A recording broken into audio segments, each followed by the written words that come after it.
péjọ. Ọmọdé fún ìrókò ọ̀gbọ́n. Jackson production.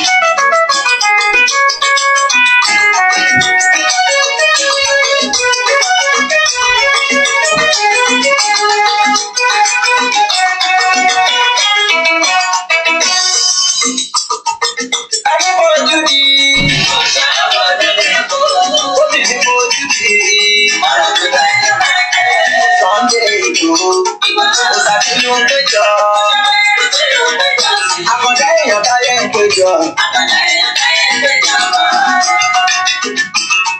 Àwùyé yóò lórí ọmọ Ìbàdàn nílé Olúyọ̀lé. Kókó lè mọ̀ fólù, kókó mélòó kábàlà fólù pé. Mo wá borí mi, àtẹ̀mí tó ní tí ò níye. Ebi Máyọ̀wá ń ṣe màmọ́ kí mi kíkẹ́ ìmúra. Òde òní, ó máa tó yàtọ̀ kí ló dé. Mo wá ń fèsì, àwùyé mo wá ń fèsì. Ìpè àgbàdá ńlá, lóyè lọ́ba lọ́ba. Ẹ̀mí kẹ̀kẹ́, lóyè lóyè lóyè.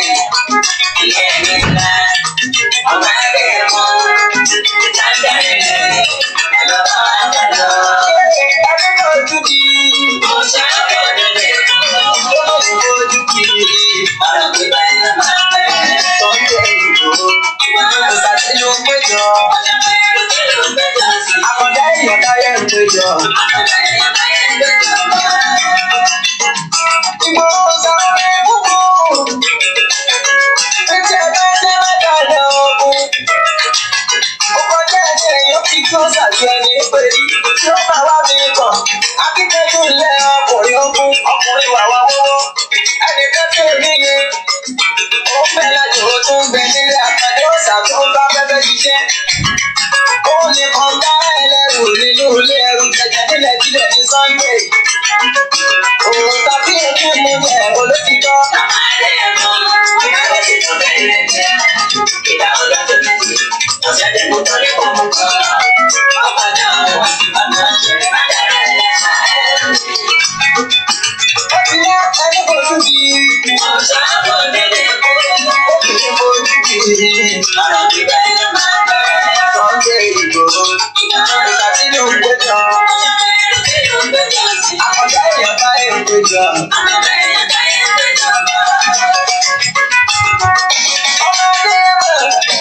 Ọmọdé alábìsà tó yáyé ti lẹ̀ ìlú dúdúrí. Ó kúrò dé mọ́lẹ̀ tó di dúdú. Ọmọ òkúta mẹ́ta Ìgbòho. Ó yẹ kí ni òye tó tó dáyé. Ó ṣàbẹ̀wò kí ni ayé ti di ìyá Àkàndá. Kìnìún bẹ̀rẹ̀ pẹ̀lú àjà rẹ̀ ò tó kojú. Òṣàkíyèsí kan gbogbo ilà àdìbá ẹni wádìí ẹ̀wádìí ayé. Obìnrin sọ́kù ọ̀rọ̀ tó wá yọjú. Ṣé ẹni dẹrù òkìkú ṣeré yóò sì kú jọba kó ra gbé? Gbogbo olórí àdọ́pà àpàgbọ́dọ̀ ṣe tó bá ti kú èrò Sunday Ìgbòho. Alábìsà májẹ̀ àgbẹ̀jẹ̀lá àti ẹ̀yà táyé ń gbé ẹni fojú di. Ọ̀sán àbọ̀ nílé kó. Ó bèrè fojú di. Ọ̀rọ̀ gbígbẹ́ ló máa bẹ̀rẹ̀. Sunday Ìgbòho. Ọ̀sán tí ló ń péjọ. Àkàndá èèyàn táyé ń péjọ. Ọmọdé fún ìrókò ojú ẹ̀yìn. Ọjọ́ bá lójú ẹ̀rọ náà ń pa ní ọ̀rọ̀ Sunday kan. Ọ̀rọ̀ mẹ́rìnyẹn tó bá kojú di àṣà Sunday. Òní ìkọlàbà kún kékeré.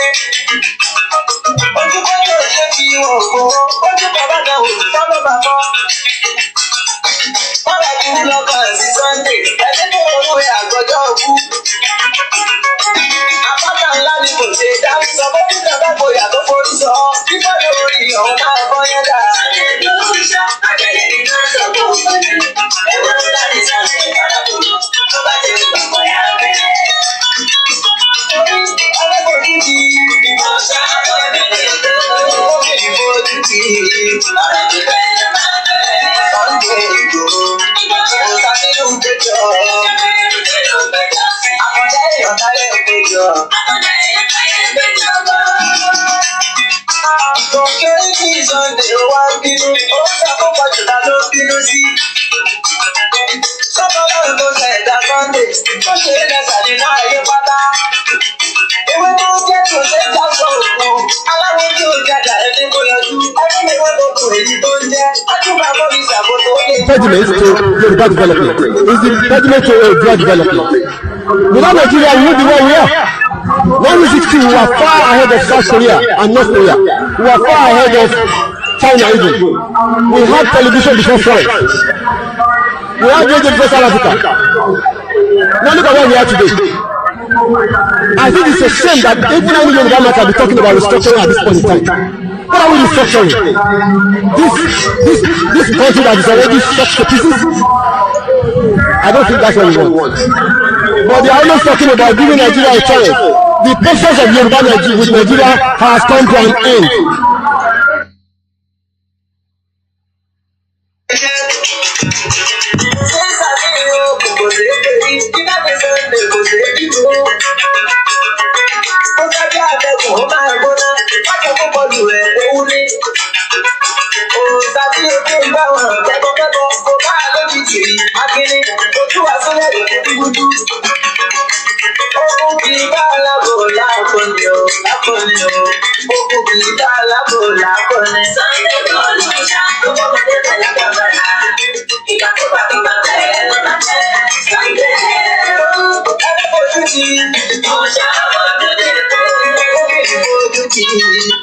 If you don't allow we Biafrans to go,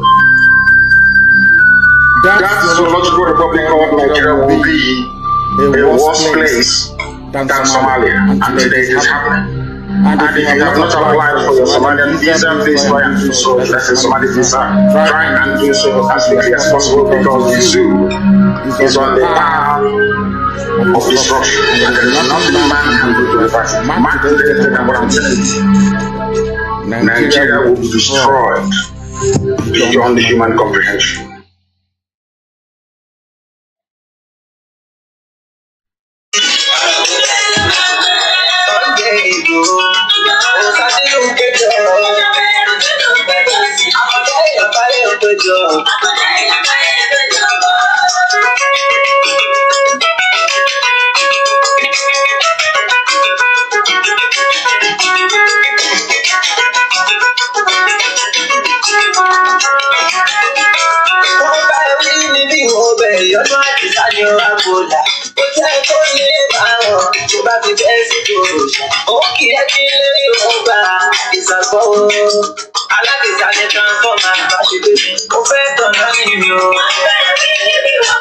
If you don't allow we Biafrans to go,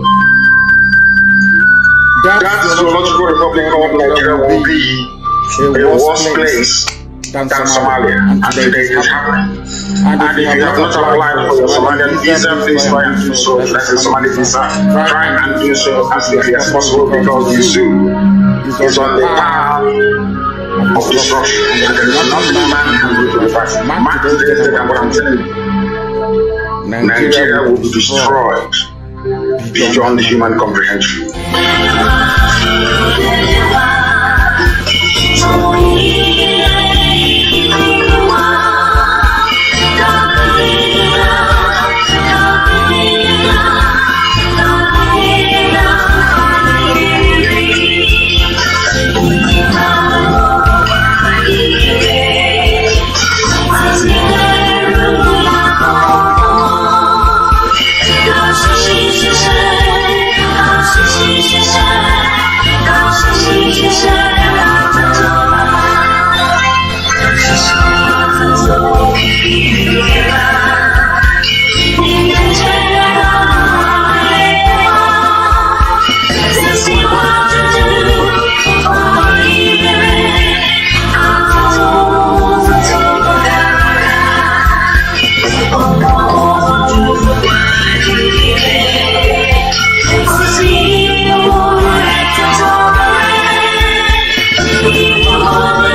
No going back. Ìgbòho òòṣà. Iṣẹ́ rẹ̀ tẹ̀síwájú. Mr. Koiki ẹ ṣé o, àwọn ọmọ mi ló kí i o. Àwọn ọmọ mi ló kí i o. Lágbára Ọlọ́run, a máa délé lérí o lórúkọ Jésù. Yorùbá nation. Wow. And a good afternoon, good evening, and welcome to Koikimedia Live. I don't even know where to start, Shout out to all the beautiful followers and listeners, and those that have known the truth at least to the extent of today. Those that have not known the truth, they will catch up with us, like I always say. Moki Gbogbonyi, I'm going to greet as many of those that believe in the truth, whether they are Biafrans, the autopilot, because we're still having problems with those from the doors, because they do not want to work with the autopilot. That is our own Simon Ekpa. But that does not mean that they don't know the truth to some extent, because they've been great followers of Mazi Nnamdi Kanu, but they're just having problems along the line with the autopilot, which is Simon Ekpa and the rest of the team. Simon Ekpa, the spokesman for Biafra.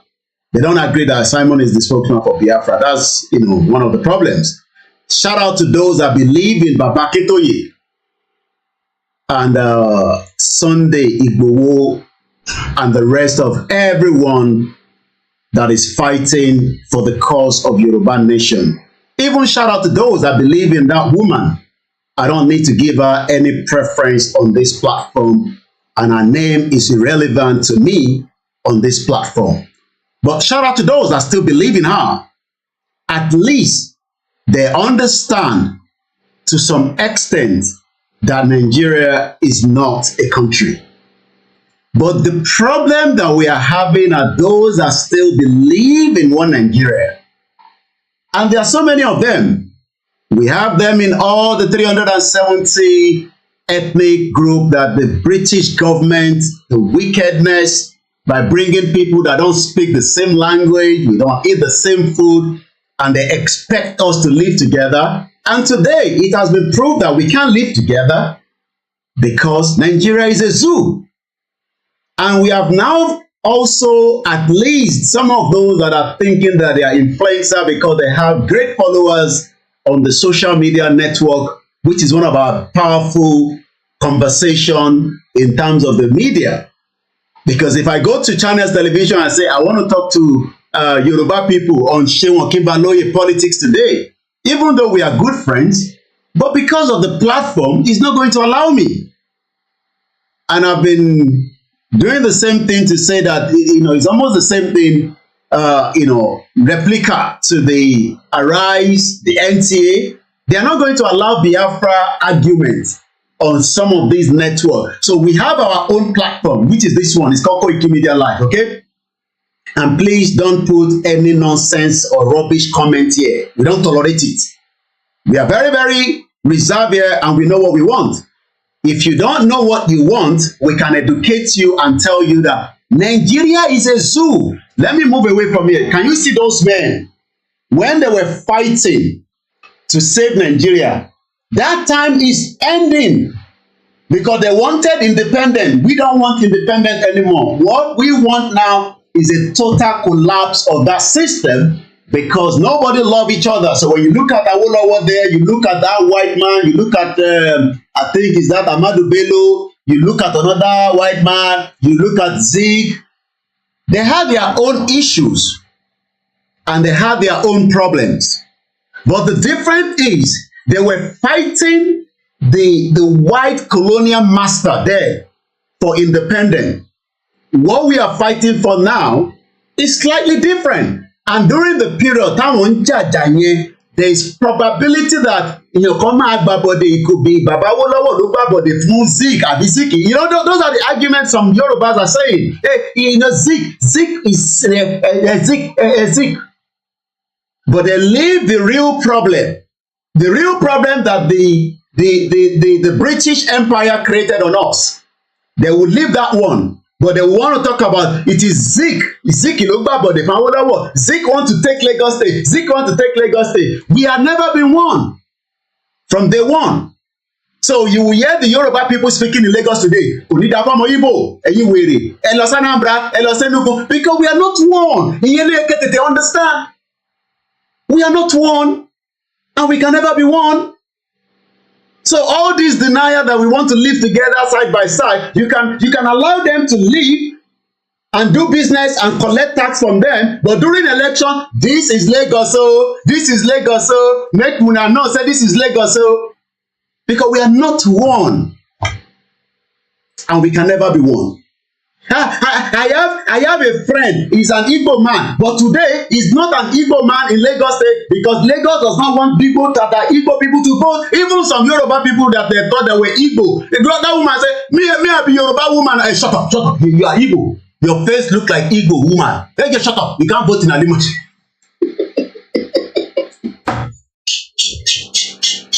Shut up.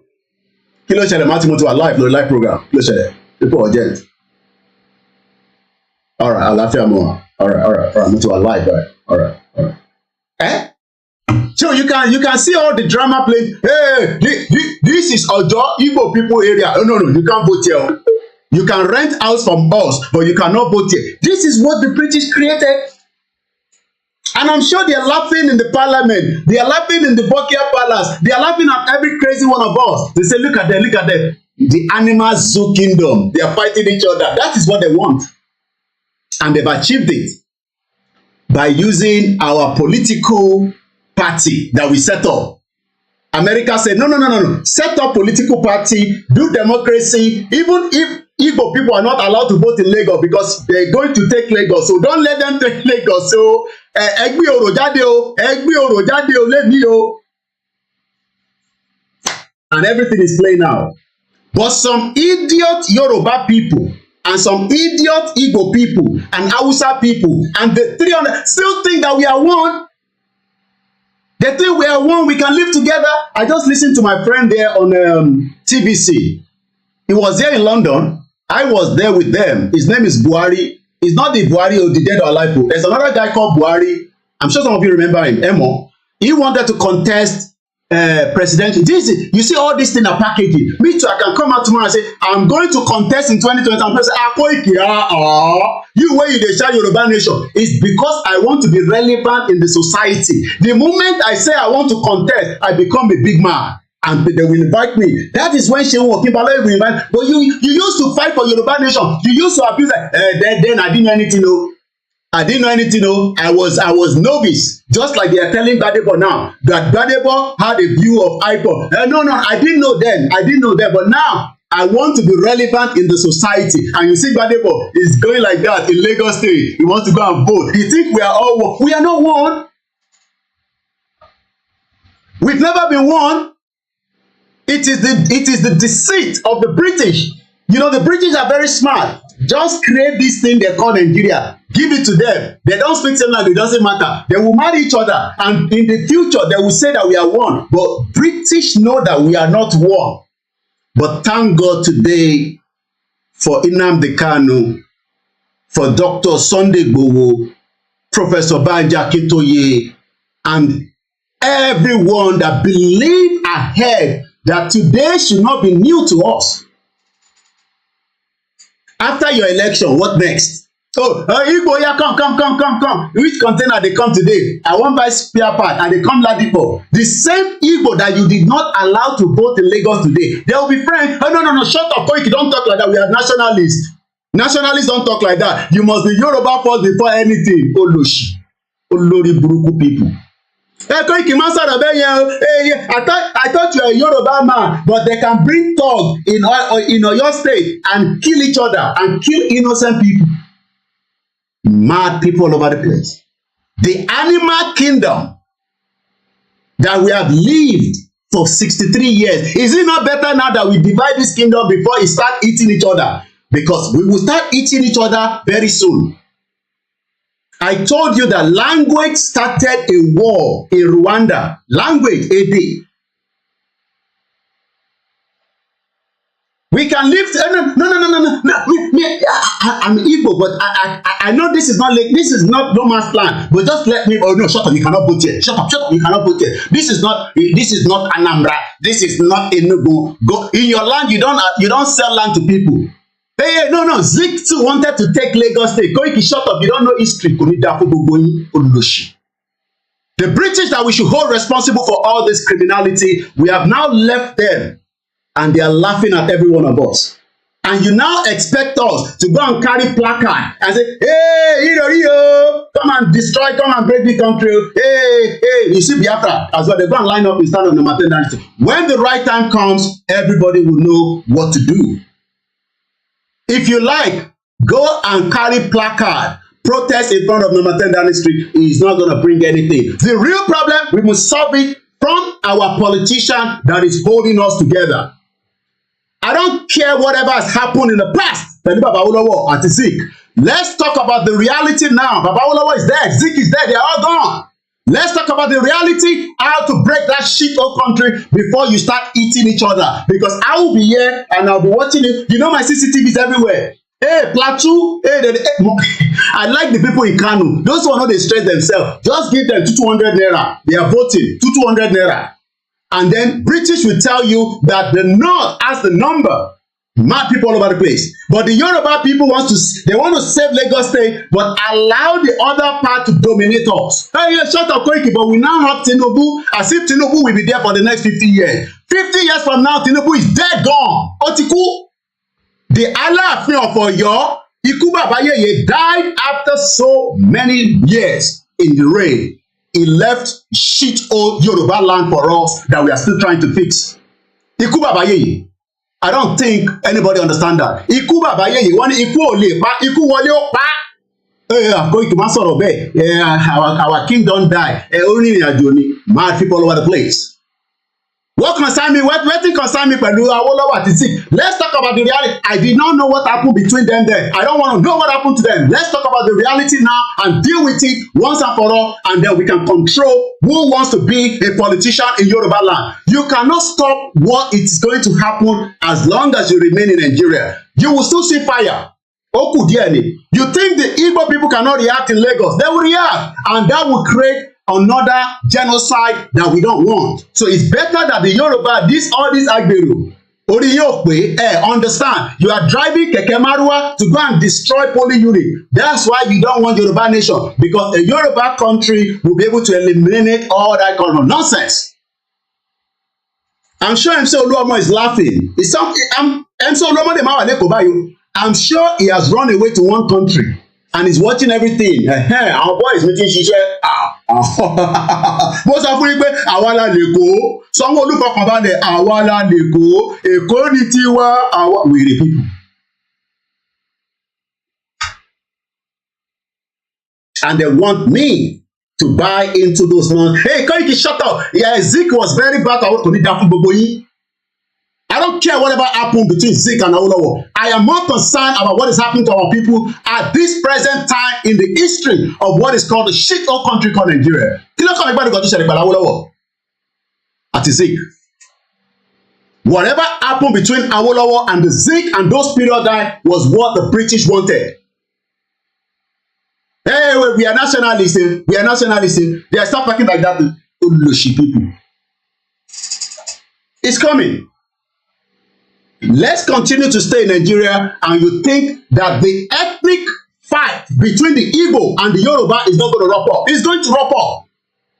And then we will now leave Fulani alone and Hausa alone, and then we start fighting with the Igbo people.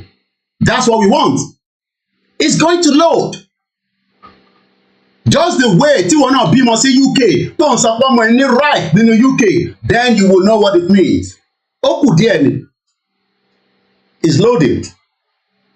Why do we have to live together is the question. Why do people still want this country to remain one is what I just don't understand. You don't want the Igbo people to live with us? Fine. But then let's get the hell out of Nigeria, and then we can restructure the policy, the immigration laws. We can, we can decide Who, even if they marry a Igbo woman or they marry a Yoruba man, whether they can become the governor, whether they can become the next politician, whether I know my local government in front of me. I've been trying to do it. I've been lazy. Lagos State has 20 local government. Okay, you don't want anybody from another ethnic group to become our representative. It cannot happen in the Nigeria that you are today. So if you are living in denial that in that 20 local government, let me tell you, should Nigeria remain within the next 50 years, should we remain in Nigeria, you will see an Igbo will become your governor. You will see a Fulani will become your governor. Hausa will become your governor. Somebody that is not an indigenous of Yoruba will become your governor. Emma Parafunai, believing in denial. Hey, it can't happen. Okay, by the time they start bringing their own gun and then there will be fight, it will then become more bloody than Rwanda. It's better we stop it now so that we don't eat each other. Because I can see that we are going to eat each other anytime soon. It is already boiling. On boil, on cook. And it's just a matter of time, everything will explode in our face. You don't want them? Okay, then if you don't want them, let's break up the Shito country and then we can start narrowing the situation. A Scottish will not be given an opportunity to become the Prime Minister here in full scale. Hello, won't touch a Gordon Brown. Gordon Brown was a Scottish. They didn't vote him. Yes, they were preserving the English. But you can't do such when you are still in Nigeria. That is what all these IGBOHO, these people, most of them are drug dealers. They are criminals, killers. And we can see what is playing out in Lagos today. Get Oduduwa and decide how you want your life. You don't want to get Oduduwa. You don't want Yoruba nation, but you want to control the narrative in Nigeria. Tinubu is only there for 8 years. Hello? Shall go and then play Awala Leko. Tinubu is there for only 8 years. After 8 years, Hausa man come there. He will deal with every one of you in Lagos State. They are watching. Because they know that in Igbo, you will come and do it on Hausa people as well. So they are literally watching all your moves. And they are waiting for when the power returns back to them again. They might not do anything now because Tinubu will control the narrative. He will put in the Inspector General of Police. He will put a Yoruba man there. He will change everything. And they will let him. They will even, look, even if Tinubu wants to shit in their mouth, they will open their mouth like, but when the power returns to the north, they will deal with every one of you in Lagos State. Then you will know who the northerners are. They might not give the Igbo people. Look, the Igbo people are wasting their time. Nobody's going to give them any presidency. So for now, it's better they come back home to the Biafra because the north does not like them. The Yoruba people, we don't like them. We are not loving each other. We don't like each other in that messed up country. So why are we trying to deceive each other? You think you can sit down on Twitter? I see Aisha Yusuf. I see that other guy. What's his name? Now they realize that what Nnamdi Kanu has been saying, that Nigeria is a zoo. No, so a Yoruba man that is well educated like that guy on Twitter. They think when they're on Twitter, they have about 5 million followers like Macron. I love when I see that Mr. Macaroni. Oh, bloody wasting their time. But they are relevant in the society. Mr. Macaroni has a huge follower. He's making money. He's already an influencer. So you think he can use Twitter to control the narrative in Nigeria? Some of them are crazy. You think you can use your Twitter handle to control the narrative in a country that they've merged us together? We don't speak the same language. We are different people. We can still be neighbors. We can be friends. We can run business together. But we don't want that. Mr. Macaroni wants one Nigeria. Reno wants one Nigeria. And yet they want to fight that one Nigeria. They want to fight the system. And you say all disobedient. Mad people. Why did you come out? Because IGBOHO tell you, say, now we own Lagos. And they prove it to you today. I thought some of you had chest. Why you not come out? Make up fig. I told you when I was living in phase 2, the most scary part of why I decided that Lagos, any small thing, wọ́n máa pàgò ní pàgà wọ́n ti gún ẹ kó tó mọ̀. Go and see everybody in Lagos State. Every one of them has a mark. It's not tribal mark. It is when they are fighting each other. Tọ́ba ti fọ́gò báyìí, wọ́n ti gún ẹ, and when they get to loot, they die because they can't treat them. Go and see. That's why they are looking like that. Oh, it's not a tribal mark. Majority of everybody in Lagos State has been starved because they are criminals. They have any small fight. Gbogbo what the fuck go? And you say jáde lẹ́ni. All this obedience, why you not come out? Why you not come out today? Make them use bottle throw it for your face. I thought saying that they mad. We are telling you to go and support Biafra. You don't want to support Biafra. You left Nnamdi Kanu that was fighting the cause for Biafra. You don't abandon that. Peter Obi, as a criminal, he kept his money in Pandora. Some of you are idiots. You don't even understand what it is. Hey, he kept his money in Pandora. He's using you. The British is using they're using Peter Obi. The British is actually using Peter Obi to change the narrative and give you a false hope. Go there and go. Peter Obi, you just go.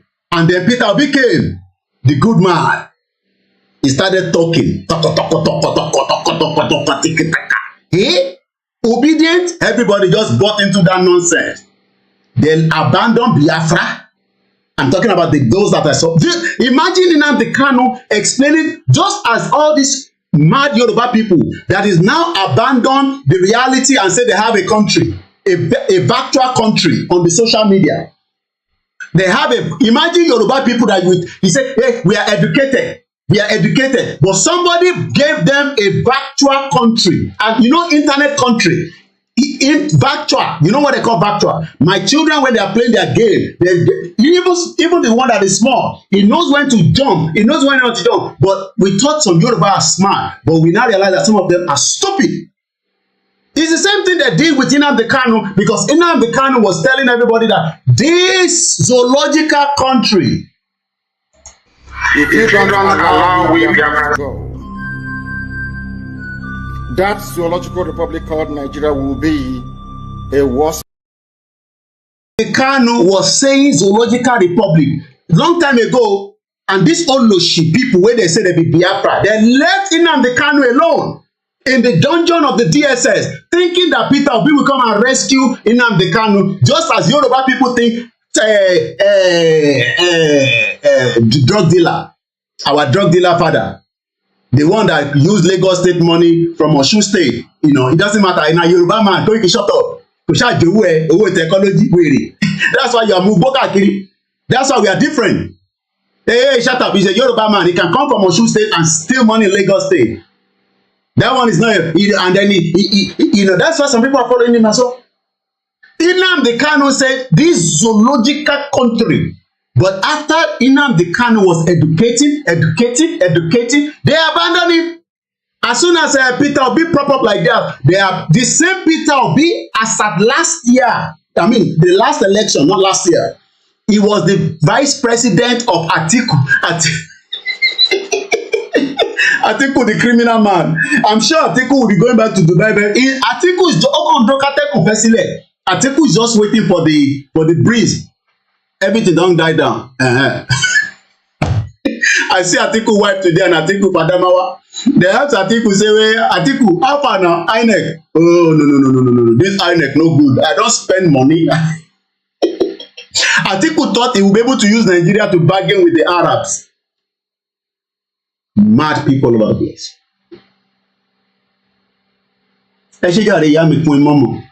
And that's why there's some Yoruba want me to buy into the nonsense. Hey, what can you come about? Hey, shut up, I don't care whatever has happened between Zeke and Awolowo. I am more concerned about what the situation between me and Simon Ekpa. And I say, even if the Igbo, I have told you, wants to come and take our land, even if it's Simon Ekpa, we will fight each other to the last blood.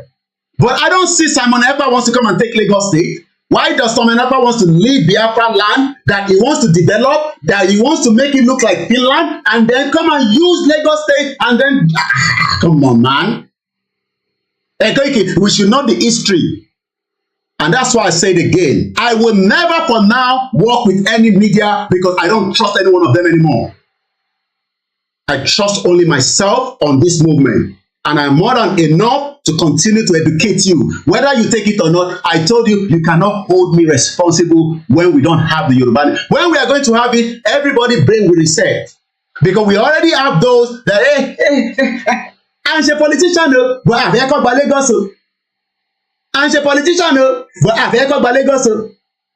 I'm a politician, but I've echoed by Lagos. But what they about Ogun State tèmi? Wọ́n lè gba Ọ̀yọ́ state, wọ́n lè gba Èkìtì state, wọ́n lè gba Kwara state, wọ́n lè gba Ọ̀ṣun state, but wọ́n gbọ́dọ̀ gba Lagos fún wa lọ́wọ́. I am not working for now with any media. I remain an independent away from every one of them because I don't even know what every one of them is doing anymore. Because sometimes I listen to them, I'm lost in their conversation. So in case you don't see me with them. But if bàbá kó gbogbo àpapọ̀ bọ́ fẹ́ ṣe meeting kan bí bàbá fẹ́ sọ̀rọ̀, I can go in there but pé à ń ṣe partner. No partnership for now. I'm not doing any partnership. I'm not gonna disrespect them, but I'm not doing any partnership with anybody because I stand only with Yoruba nation. I don't care. I don't bloody care whatever has happened in the past because this man that always come out and give you this narrative, I wonder what Zeke, Zeke wanted to come and take Lagos State. Ojukwu wanted to come. I don't care whatever. We are no longer living in that era.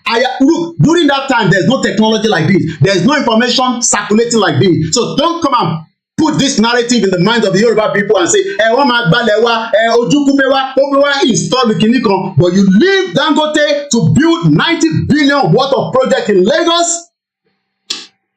I don't want to curse anybody. There are mad people all over the place. Let's listen to my brother again, Mazi Nnamdi Kanu. If you don't allow Wavia to go, that zoological republic called Nigeria will be a worse place than Somalia, and today it is happening. And if you have not applied for your Somalian visa, please try and do so. Should I say Somali visa? Try and do so as quickly as possible because the zoo is on the path of destruction and there is nothing man can do to reverse it. Mark today's date and what I'm telling you. Nigeria will be destroyed beyond human comprehension. Every one of us must rise up. The armed forces are not neutral. They collude. They collude. They collude with the armed bandits. They kill people, kill Nigerians. They facilitate their movements. They cover them. If you are depending on the armed forces to stop the killings, you will all die one by one. Impediment to Yoruba development is the impediment to Yoruba development. Without Nigeria, we won't be where we are. 1962, we were far ahead of South Korea and North Korea. We were far ahead of China even. We had television before France. We had radio before South Africa. Now look at where we are today. I think it's a shame that even any Yoruba man can be talking about restructuring at this point in time. What are we restructuring? This country that is already shot to pieces?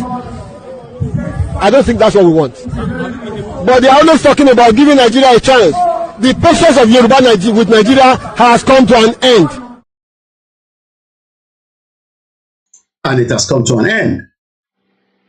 Why should we? The question this afternoon is, why do people still want this country to remain one, knowing fully well inside ourselves that all these, these lies, and we can stay together, but we cannot allow them to steal our land?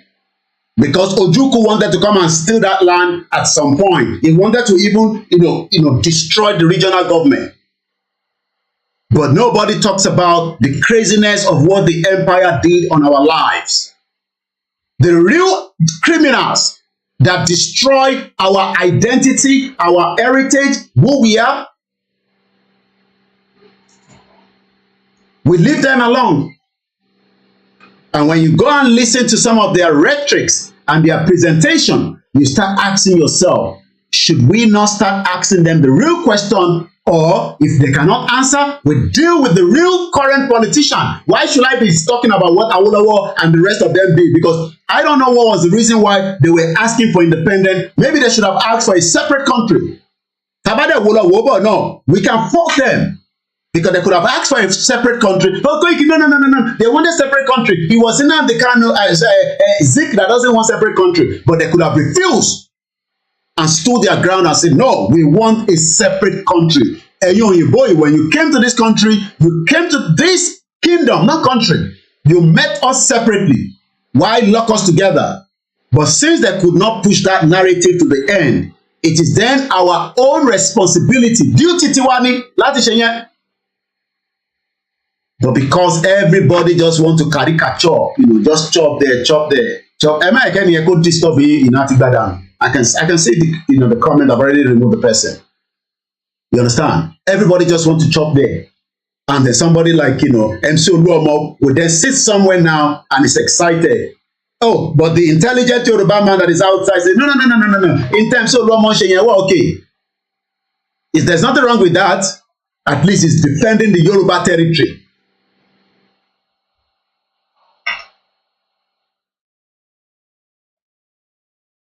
And this is why we must look up to now, not look at what happened in the past. What happened in the past is not from 1960. It is actually from the time that the British came and raped, steal, kill, made, destroy who we are. That should be the bottom line of any conversation if we are truly that we want back what belongs to us. Not go and pick it at Larin Meji. No. When they were asking for independence, Zik said, no, don't put any clause. Why did the British not allow clause to be there? I said, no. Zik, you don't know anything. You were a baby when we came to this kingdom, okay?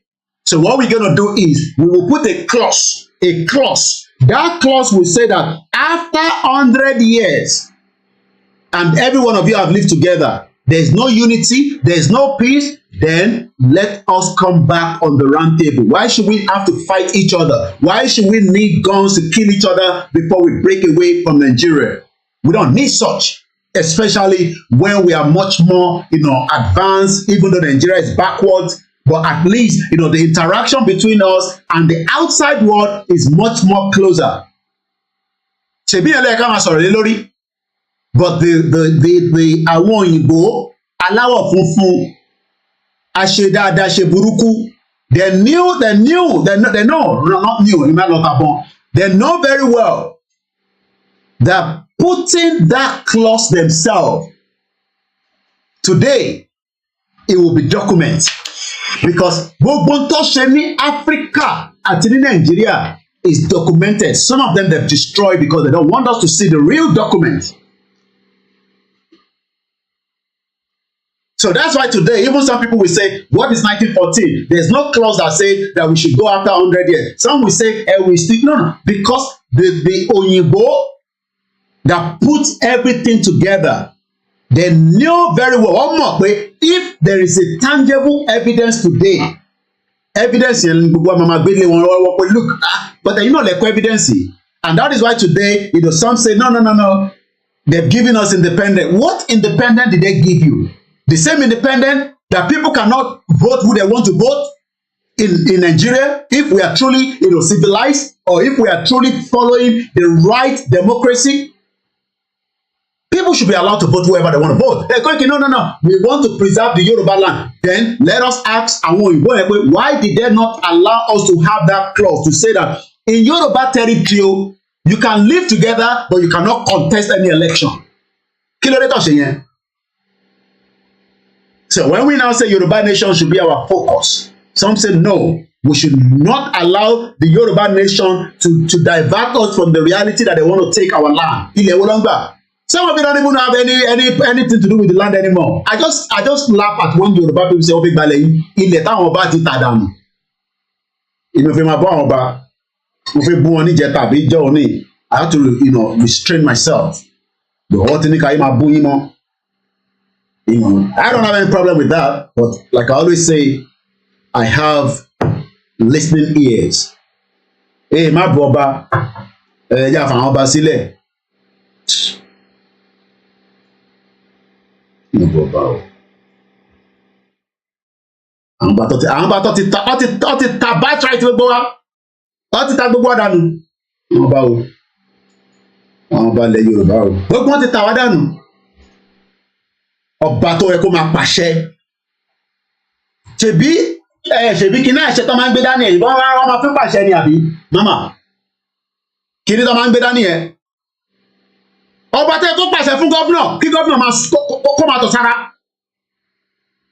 gọ́vnà máa ń pàṣẹ fún ọba èyí wá ní káwọn máa fún àwọn ọba yẹn ní ọ̀wọ̀ ká máa respect wọn àwọn olórí burúkú Yorùbá politician fún àwọn ọba lọ́wọ́ wọ́n respect wọn àwọn Yorùbá politician ò respect àwọn ọba wa ẹ̀yin náà expect àwa ọmọ káwọn máa respect wọn àwọn olórí burúkú àníṣe a sì máa làgbé mọ́ra wa lórí àbí ṣèdá ọ̀pá àṣẹ ní kíní ẹ̀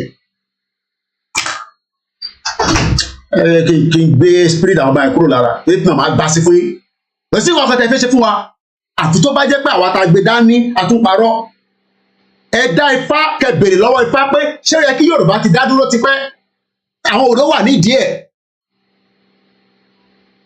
ẹ má fi nǹkan kan dẹ́rù bà wá nínú pálásì àbí ní kíní kan jáde ẹ lọ dá Ifá kẹ bèrè bí àwọn tó kù o èmi dúró tán ni lẹ́fẹ̀ẹ́ máa fi dẹ́rù bà wá nínú pálásì bẹ́ẹ̀ sákò ní wọlé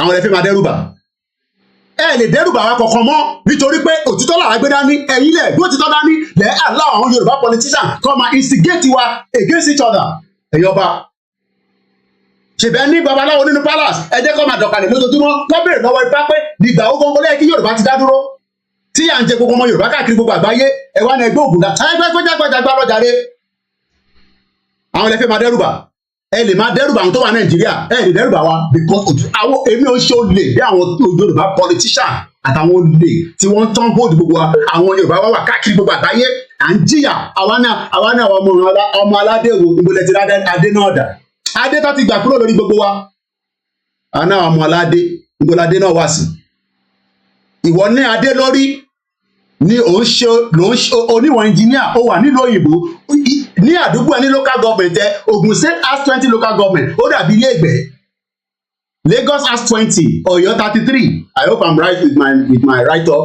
Ondo 18 Ọ̀ṣun 30 Kwara 16 Èkìtì 16 Kogi 21 ṣé kò tí tó láti di country of his own àdènà ní àwọn ọba aládé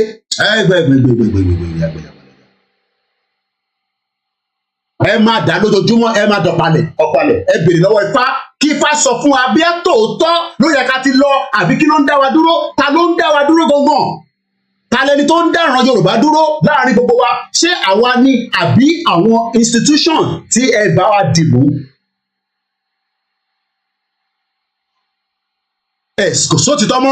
kò sóòtítọ́ mọ́ ní church kò sóòtítọ́ mọ́ ní mọ́ṣáláṣí ẹ wá ní kẹ wá lóòtítọ́ gan ní palace níbo lẹ ti fẹ́ rí ẹ lè lóòtítọ́ ní palace.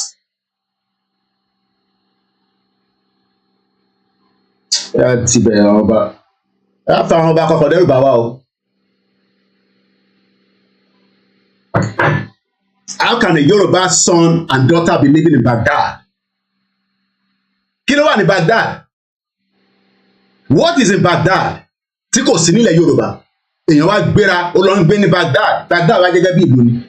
When we have whatever it takes to maintain our lives in the Yoruba land. And the same people are the one that our politicians will respect. And they can respect àwọn ọba. A kàn fún wọn lọ́wọ́ ni. Very good evening and welcome. Ìbéèrè tá a tún béèrè lọ́sàn-án ni pé why do people still want this country to remain one? It's because àwọn kan wà mo sọ pé the fight for Yoruba nation is beyond natural, spiritual one way. There's a lot of evil force holding it back. But no, kò ní bọ́ sí nísinsìnyí. Wọ́n mọ̀ kó máa bọ́ sí, but they are holding it back as much as they can. There's a lot of energy out there. Wọ́n bounce padà. Báwa kan ṣe ń bounce ẹ̀ báyìí.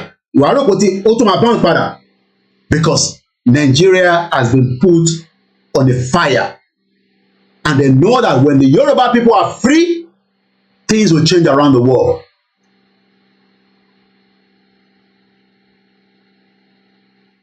Yẹ́nà gbogbo àyíká gbogbo àwọn palace àwọn ọba smelly palace kàmá ti sọ environment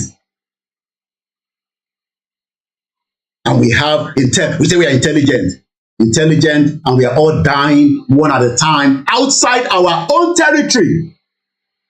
When most of us, our spirit should be dying right inside the Yoruba land. Kó tún lè máa reincarnate padà, kí energy yẹn lè máa wà níbẹ̀. And a lot of us have now taken our energy outside our territory, and you expect, Yoruba land to flourish. Mo sọ fún yín pé kò ń ṣe pé ẹ lè ṣoríire ní Nàìjíríà. Kò sóríire kankan nínú Nàìjíríà. It's all lies. And they know the truth. And then somebody will come and be talking narrative. It's the Igbo problem. When we have our kings that are selling us, back to back. Only God even knows how many years they've sold us to another country that we are. I haven't part of Yoruba nation. And they're just laughing at us. Some of them are guy man. Àwọn tó jẹ́ authentic. A ní láti dárúkọ gbogbo wọn. We know the real kings. We know the one that is not king. A kàn pọ̀ gbogbo wọn ní king ni. Gbogbo ni gbogbo wọn jẹ́ king sí. Where are they? Níbo ni king náà wà lára gbogbo wọn? Àwọn ni king. Everybody knows the true king among us in Yoruba land. But we leave them to the side for now. Let's come to the Yoruba politicians. They are the reason why our control mind, our politicians are on low. And they're using it perfectly well against each other. And they're very smart around it. Oníbàjẹ́ fún àwa látà. Alpha, sure.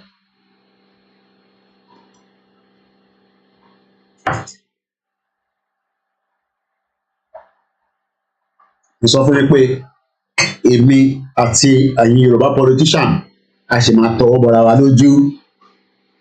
Torí màá sọ àwọn ọ̀rọ̀ tẹ́lòmíì máa gbọ́ á fẹ́ lagimọ́ yín lórí. Ẹ̀yin jẹ́ ìpara yín yẹn, mo sọ fún yín, you're wasting your time. Stop killing each other. Our real enemies are the Yoruba politicians, whether it's Seyi Makinde, Dapo Abiodun, Sanwo-Olu, whether it's the one in Kwara, whether it's Aketi, and all the ones that are represented.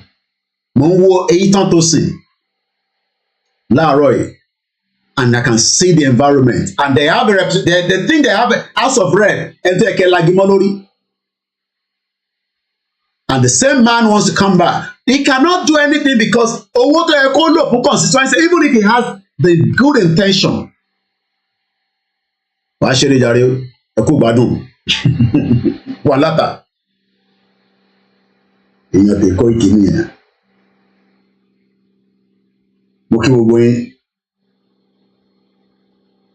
The pain of our people, it will end. We know, àwa mọ̀ pé ìjà tá a gbé dání, there is more energy holding it back. But there are some energy that will override it as well. Whichever energy that you think, whether it's the Christian energy. And let me say this clearly. I've been getting these that, Yoruba nation is a Christian nation. No. Tàbá ń dárúkọ Christian, tá ń dárúkọ Islam, tá ń dárúkọ tradition. Our culture is number one. Our tradition is number one. But does not mean that we will neglect the rest of other religion. Religion pọ̀ tó wà lágbàáyé o. Ibi tí wọ́n mọ̀ sí ló mọ̀ sí o. Ṣé o máa ṣe jẹ́jẹ́ pẹ̀lú ẹ̀sìn tó gbé dání? Ṣé rí gbogbo ìtàn Moses kìnnìkan èyí tá a mọ̀ nìyẹn o. There are some other energy that is out there. Tó bẹ níta. Ibi tó mọ̀ dé ni o. Ibi tí brain tiẹ̀ dé nìyẹn. Pé ìtàn Moses, ìtàn pọ̀ lágbàáyé. There has been people that have been, living in this planet. Táwọn àṣẹ ìgbẹ́gbẹ́ tá a gbé nísìnyí o. Àwọn kan ti wà níbẹ̀. And they are coming back. They will come back very soon. So kò máa rò pé ìtàn Moses yẹn nìkan tó tẹ Red Sea. No, before Red Sea, nǹkan kan ti ń bẹ tẹ́lẹ̀ before the Red Sea. Ibi tó mọ̀dé ló mọ̀dé ni o. So ọ̀rọ̀ Nàìjíríà kò ń ṣe ọ̀rọ̀ ojú lásán. Ibi tí lúkàlùkù mọ̀dé ló mọ̀dé. But the end of Nigeria ó ti ń dópin bọ̀ díẹ̀díẹ̀. Pé kò ní wá sí ìsàlẹ̀ yẹn, ó máa wá sí ìsàlẹ̀ tán. Because àwa tá a jẹ́ the real people. Tí Elédùmarè dáadáa, àìtí energy yẹn ò tí jáde tán. ó ń yọ bọ̀ díẹ̀díẹ̀ ni yé eré ọmọ Yorùbá yẹn eré bó ṣe gbé woman yẹn jáde tó lóyún ó treat ó dá padà àpọ̀ bẹ́ẹ̀ nílé ṣẹ́rí gbogbo local government tí mo dárúkọ yẹn energy wà lára gbogbo yín ìdí tí kò tí activate because wọ́n depress energy yẹn ọ̀bẹ kó gbélé jáde energy wo ló wà lára America energy wo ló wà lára UK energy wo ló wà lára Canada àti France àwa gan ní energy bọ́ọ̀ fẹ́ jẹ́ kẹ́nájì tiwa kó bo tiwọn mọ́lẹ̀ ìjà tá à ń jà nìyẹn ẹ̀rọ pé ìjà Fúlàní là ń bá jà ní.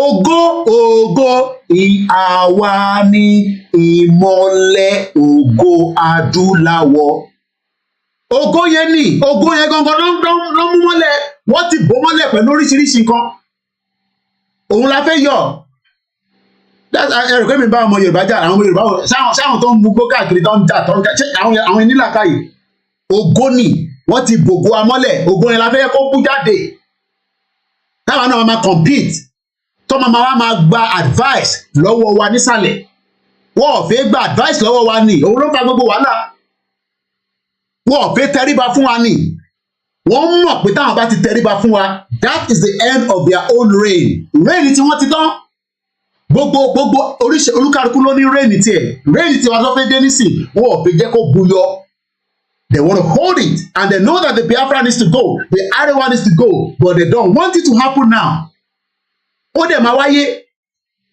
it might be long but it is going to happen in our lifetime I am just 40 plus I will remind you in the 18th Saturday you think ògo yìí máa búyọ nínú olóṣì tẹ́ ń ṣe jágbàjàgbà tẹ́ ń ṣe nínú ẹ̀ṣẹ́ election yẹn níbi tí technology dé nísìn tó yẹ pé tó bá vote lẹ́ẹ̀mejì ni wọ́n á mọ̀ kó lè nìyẹn a máa ní kọ́lọ́pàá wá gbé wá tiẹ̀ wọ́n ní akọ̀ tiẹ̀ mọ́lé fún 2 days wá dẹ̀ fẹ́ sílẹ̀ àwa gángan lógo ẹ fi pé Rome yẹn ni ògo wà ní ògo gángan wà nílẹ̀ Yorùbá ibẹ̀ gángan lógo wà and they can see it. They can see the energy. Níbi tí energy yẹn tó ń transmit sí energy ni ìwọ́rọ́pọ̀rọ̀ ẹ̀sìn nílé ìlànà nísìnyí energy ni communication there's a communication somewhere tó ń communicate pẹ̀lú ilẹ̀ Yorùbá àwọn dẹ̀ ti rí kò ń ṣe nísìnyí lọ́ọ́ ti rí wọ́n ti rí some thousands of years ago wọ́n ti mọ̀ pé there will be some time àwọn ẹ̀rọ kan máa ń bèrè pé báwo lòyìnbó ṣe capture gbogbo ilẹ̀ Yorùbá is because ohun Elédùmarè bẹ́ẹ̀ ni and there is going to be reverse. Energy ni o ti pẹ́jọ́ mẹ́ta tí mo ti show yín ní map mi is the energy. Báwo ni pyramid ṣe dá báwo ló ṣe build the pyramid in that century ẹ fi pàwọn nìkan là ń gbé láyé yìí ni ibi tó mọ̀dé ló mọ̀dé ni we are not the only one living in this world bí ayé ṣe tó yìí there are so many things living. Èmi àti ìyàwó mi à ń sọ̀rọ̀ nǹkan mi wà nínú ilé yìí tẹ́jọ́ ń gbé tẹ́wò mọ̀ òun dẹ̀ rí ẹ ìwọ rí nǹkan mi ń bẹ nínú ilé tẹ́jọ́ ń gbé lójoojúmọ́ tó mọ̀ wàá máa kọjá lára ẹ̀ báyìí á kàn máa rẹ́rìn pé máa bọ̀bọ̀ ẹ̀ máa bó ṣe ń tẹ̀mí mọ́lẹ̀ ibi tó mọ̀dé lọ́mọdé rògbọ́rọ̀ ìsìn lásán nísìnyí ibi tí wọ́n mọ̀dé nì.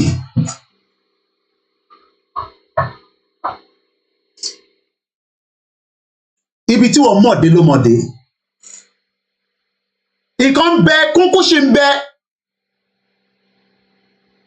ibi tó mọ̀dé ni but wọ́n ti rí pé àwa ní kinní kan tí Elédùmarè fún wa ó wà nínú blood stream wa ni inú veins wa ló wà gbogbo blood kinní wa gbogbo blood kinní wa làwọn òyìnbó lórí burúkú lọ́ní lọ́wọ́ kò yé wọn. Àwọn dẹ̀ fẹ́ reproduce mọ́ àwọn ò tí ì pọ̀ tó ẹni pé China pọ̀ ilẹ̀ pọ̀ lọ́dọ̀ tiwa billions a ṣì lè control ayé yìí wọ́n máa sọ fún yín pé àwa ti pọ̀ 200 million how can they say 200 million is a lot of people when China is about 1 point something billion ẹ̀mọ̀ tí India jẹ́ ni they are holding our energy back energy wa ló ń mú lójoojúmọ́ kò ń sọ̀rọ̀ pé àwa ṣe nọ́ọ̀sì àwa ń fọlẹ̀ ní London à ń sọ̀rọ̀ energy there is something in us tó dúró sínú wa tí wọ́n fi jẹ́ kó jáde wọ́n náà kó tó bá ti jáde báyìí that's the end of their own era nìyẹn. New era wants to start and they don't want that to happen. Ìrọ̀lẹ́ lọ́pàá tọ́ọ̀ bá ti jẹ́ kí new era yẹn ṣẹlẹ̀ ṣìgìdì á máa ṣẹlẹ̀ sí gbogbo àgbáyé oríṣiríṣi á máa ṣẹlẹ̀. And sometimes when those things that happen kákọ̀ máa sọ fún Ọlọ́run pé àmọ́ tó fi ṣẹlẹ̀ because àmọ́ ìlú tó gbé orí Yorùbá lé lórí. Àmọ́ ìlú tí wọ́n gbé wa lé lórí tó suppress wa. So gbogbo tó ṣẹlẹ̀ lágbàáyé sometimes you can see fire, you can see flood, you can see this, you can see disaster. Until Toba understand that they must release us and let us to go. Tó o bá ti jẹ́ ká lọ ṣìgìdì á máa ṣẹlẹ̀ lágbàáyé nígbà míì. Àwọn tó lójú inú ló mọ tí mò ń sọ. And àwọn ọba wa mọ̀ nípa gbogbo tí mò ń sọ yìí. Because ọba mi ti gbà bọ̀dì. They know. So ìwọ wá rẹ̀ pọ̀rọ̀ Yorùbá nation ọ̀rọ̀ nǹkan kékeré la gbé dání ni. It is bigger than what you don't know. It is bigger than what you don't know. Tabakọ̀ ń ṣẹ̀fẹ̀ tá ń ṣe ẹ̀fẹ̀ nìyẹn. But there is something in our bloodstream. Blood. Yẹn máa ń sọ fún mi pé forget about all this your auntie that tell you in our whole we are all the same. The same blood tó ń ràn lára Yorùbá kọ̀ọ̀kan. It does not matter wherever òun náà ni. Ó kọ̀ jẹ́ pé nínú blood wọ́n ti dissect nǹkan mi sínú blood ẹlòmíì. So nǹkan mi tó ń sọ kò ní làákàyè mọ́. They know wọ́n mọ̀ wọ́n ti study wa ní kò ń ṣe ọ̀rọ̀ síkọ́lì mi sọ. They know. King Charles mọ̀ ìyá ẹ̀ mọ̀ gbogbo ọ̀rọ̀ mọ̀ wọ́n mọ ẹni tá a jẹ́ wọ́n mọ ìran tí a jẹ́ ìran ní lineage wọ́n mọ ìran tá a jẹ́ ẹ̀rí pé tí bọ̀bọ̀ kan bá ẹ̀gbọ́n mi kan máa ń pè àwọn olúkálukú ló ní energy kò dìgbà tó bá lọ church àbí mọ́ṣáláṣí kò dìgbà tó bá ń ṣe awo energy lè build lára ẹ̀ mo sọ fún yín bẹ́ẹ̀ sákò ní wọlé sẹ́ mo sọ fún yín òun ṣe pé tẹnu torí pé àfi tó bá yẹ pé nínú ilé mi tí mo sọ́fà lójoojúmọ́ lórí ọ̀rọ̀ ìrìn àjò yìí nǹkan mi mo tún ṣe kẹwọ́nù wọ̀mí wọ̀ta lọ sẹ́kò ní wọlé ẹ mọ̀ kó máa ń sọ lójoojúmọ́ because I know èmi mọ tẹ́mi gbé dání ni èmi mọ táwọn mídíà tó gbé dání mọ́ ọmọ tó gbé dání mọ́ èmi mọ tẹ́mi gbé dání Yorùbá nation mo gbé dání kò ní dá fún wa politicians yìí Ògún lákàyè máa wọlé pa wọ́n ni fún ìyà tí ẹ̀ ń fi ìran Yorùbá jẹ ní àsìkò yìí because wọ́n ní right láti sọ pé enough is enough but púpọ̀ nínú ọgbọ́n wọn ọmọ tó ń ṣẹlẹ̀ and there is a lot happening in the world ibi tí wọ́n mọ̀ dé ni ìyẹn ló ṣe sọ pé tó bá dé oko bàbá ẹlòmíràn náà oko bàbá tẹ́lẹ̀ tún ju tèmi lọ wọ́n ti mọ oko bàbá ti wá ni pé n tó ń fẹ̀ lójoojúmọ́ ni research mélòó la ti ṣe délẹ̀ we have ẹ wo professor wa ẹ̀gbọ́n mi Moyo ṣé Moyo ló ń jẹ́ tọ́wọ́ lamẹ́ríkà ẹ lọ wo àwọn nǹkan bí ìtọ́ bá kọ síta ìyẹn máa wò eléyìí dẹ̀ jókòó sí Amẹ́ríkà ìgbọ́n yóò ní láti wà lamẹ́ríkà ilẹ̀ Yorùbá lè kẹwàá kẹ máa jẹ́ kẹ́nájì yẹn kó máa buyọ jókòó sí Amẹ́ríkà òkè gbogbo wa ta wà níta nísìn ṣé wọ́n ń jẹ́ ká rí ògo yẹn lò dáadáa níta wá jẹ́ ká lò ní British ọkọ̀ èmi sẹ́rú for 14 years because wọ́n mọ̀ pé ògo tó bá fún mi lóògùn máa compete pẹ̀lú Bill Gates 1998 ni mo open company nílùú yìí wà látàlẹ́ confam mo kọ́ọ̀tì ni wọ́n ti sọ fún mi pé kí ni mo ní pé right ò lè mi ní òyìnbó ń bí èmi òyìnbó ló ṣì tó fẹ́ mi ní tó dá wàhálà sílẹ̀ ẹ̀yin wọ́n sọ fẹ́ mi ní sí pé zik ló fẹ́ ojúkú kò ní ẹ má kí mo gbé ìpè yẹn padà mo lọ́ọ̀bù àmà tó bí mi gan èpò lẹ́ kí n máa fún yín gbogbo yín lẹ́yìn ẹ wá ń bẹ̀ mi sọ̀rọ̀ zik àti Awólọ́wọ̀ ẹ ń bẹ̀ mi sọ̀rọ̀ ojúkú òyìnbó fẹ́ mi ní ó di bondage tèmi fún 14 years ṣé bàbá Awólọ́wọ̀ ló ó di bondage mi ẹ̀ ní sórí ilé gbogbo yín mad people all over the place Ògún lákàyè máa wọlé pààyàn ni tálẹ̀ yín à ń sọ̀rọ̀ pé òyìnbó ó ń bí mi jọ́ọ̀jì ń bí mi pé right ó ní right ó lè mi ní láti ṣí company sí UK àwọn dẹ̀rọ báyẹ̀ tẹ̀mí jẹ́ ní Nàìjíríà tẹ̀mí fi dé bíbà ẹ̀yin ṣe wọ́n sọ fún mi pé wọ́n fẹ́ balẹ̀ kò ní dá fún gbogbo ẹni tó wọ́n fẹ́ balẹ̀ ilé ìṣòro lọ́fẹ́ gbà lọ́wọ́ yín jọ́ọ̀jì ń bí mi pé ó ní right wọn ni mo ní mo wo bọ̀bọ̀ náà bá ìdíjọ́ náà lọ mo sì mi sunkún ẹ mọ̀ mo kàn reflect nísìn ni mo mọ̀ tẹ́lẹ̀ bọ̀ nísìn tí bá kàn reflect ẹ̀ padà nísìn pé bọ̀bọ̀ tó tẹ̀ bí mi pé tó bá yẹ pé mo mọ tí mo mọ̀ nísìn ni màá gbà sí fún ìyẹn mo sọ fún mi pé ìjọ tó bá gbé mi níta máa bára wa fà nílùú yìí màá sọ fún wọn because àwọn ló dá problem tá à ń face lẹ́nu sílẹ̀, and that problem tá a bá yanjú problem yẹn the next generation ẹ̀yin tẹ́ bímọ sáà bọ̀ tínú yín dùn àwọn ọmọ yẹn á fa wàhálà kan nílùú yìí ó ń súnmọ́ bọ̀ ni. Wọ́n ń rí ògo àwọn ọmọ wa níbí báyìí wọ́n ń gún wọn láwọn oríṣiríṣi abẹ́rẹ́ tó ń fẹ́ máa bọ ògo yẹn jẹ́ ẹ̀yin ọ̀dẹ̀ ẹ̀yin àmì British passport holder àwọn ọmọ wa ṣe ń sìkì nílùú yìí ó ẹ̀ tí mọ̀ ẹ wá ìwọ òmùgọ̀ ọmọ tiẹ̀ tó ti gún lábẹ́rẹ́ láti inú fottles lọ́ ti ba jíìnì ọmọ ẹ jẹ́ ọ̀dẹ̀ ìwọ wá bímọ ẹni àbíyàkú owó ọmọ àti bímọ òyìnbó wá ń wọ̀ ẹ́ because òyìnbó ti rí ògo ọmọ yẹn wọ́n ti ba energy ẹ̀ jẹ́ kí làwọn ọmọ wa ṣe ní deformalities ẹ wo tí gbọ́ rí àní ẹ̀dá kọ̀ọ̀kan mọ̀ ẹ rò pé nǹkan tá à ń já nǹkan kékeré ni bó ṣe yé ọmọ nìyẹn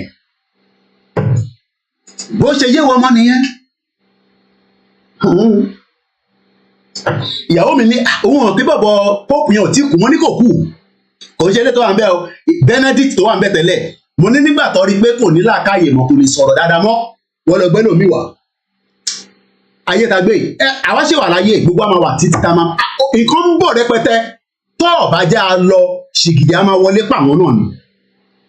Do you know how many of Yoruba children have destroyed their energy? Ẹ rò pé kan bímọ sí abroad wọ́n ti pa energy àwọn ọmọ yẹn wọ́n máa rọ́mọ mi báyìí ọmọ Yorùbá lélẹ̀ náà ní UK kí ló wá ṣe ó ní deformality ni kí ló mean by that? Wọ́n pa energy ẹ̀ mọ́ lára ni. Mo sọ fún yín pé mo lọ́rẹ̀ẹ́ kan wà látàlẹ́ confam ẹ̀ ọmọ Mọ́súrátì ni nísìnyí mo ṣe máa ń wá astrology person pa ní àwọn ti rí gbogbo táwọn aríṣẹ́ rí àwọn ti rí gbogbo ẹ̀ wọ́n destroy energy ìran ọmọ Yorùbá especially mọ̀ ọmọ tìlú mi o but àwọn atajọ́ ọmọ aládé tó bá ti ń lóyún láti gbayún ẹ jẹ́ ó kàn bímọ ni ọmọ ẹ kàn rọjú papapapa báyìí ni why our children are sick kí ló ń sick fún kí làwọn ọmọ kéékèèké ń sick fún because wọ́n ti bà nǹkan jẹ́ lára wọn èyí tí wọ́n ń gbé bọ̀ ògo tó ń gbé bọ̀ láti ọ̀run wọ́n ti destroy ẹ̀ because wọ́n fẹ́ jẹ́ kóògùn yẹn kó tọ́yọ. George wa ń bí èmi George tó yẹ kí n làgò mọ́ lórí tó bá yẹ pé mo mọ̀ nísìn pé tó bá yẹ pé tí mo mọ̀ nísìn ó máa ní ti rádá máa kọ́ sọ pé but èyí kọ́ lè create Nigeria. If you did not create Nigeria, do you think I will be here? I will be in Yoruba Kingdom. You started this problem. Àwọn tó ń ṣiṣẹ́ lọ́sítítù ẹ̀yin lè má dẹ̀ ẹ̀yin ò ní rí gbogbo kinní yẹn. Ṣèbí ọkọ̀ àwọn tó ń ṣoògùn àwọn pharmaceutical kinní yẹn wọ́n ti bà ayé jẹ́. Ibi tó olúkàlùkù mọ̀ dé ni. They've destroyed who we are. Ẹ̀yin ṣe àwọn sẹ́pọ̀ fi ọ̀rọ̀ ojúkulẹ̀ yìí gbé dání. Wọ́n ti destroy ayé wa. Ṣé ojúkú ló ní kèmí wá sí UK? Kò ń ṣe British system ló dá kingdom Yorùbá rú tèmi fi dé UK. Ṣé ojúkú ló ní kí n dé UK? Ṣé Azikiwe ló ní kí n máa bọ̀ ní UK? Is it Azikiwe? Is it Awolowo? Is it not the creation of Nigeria that made me to travel to this country in 1998? So ìwọ́n tó wà ń lé torí ọ̀pẹ òròpọ̀rọ̀ ọ̀rọ̀ tíkẹ́tì ayé mélòó ni Tinubu fẹ́ lò mọ́ nísìnyí? Mo wo títí lórí ẹ̀bẹ̀ 50 years Tinubu ò lè sí mọ́ ìtàn ẹ̀ la máa gbọ́ ni.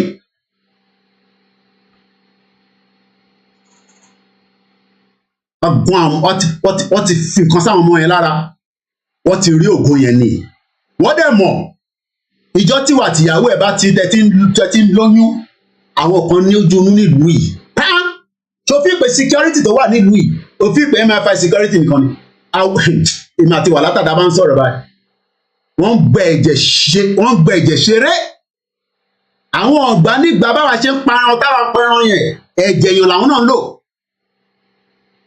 wọ́n gbẹ ẹ̀jẹ̀ ṣeré nílùú yìí accident bá ti ṣẹlẹ̀ báyìí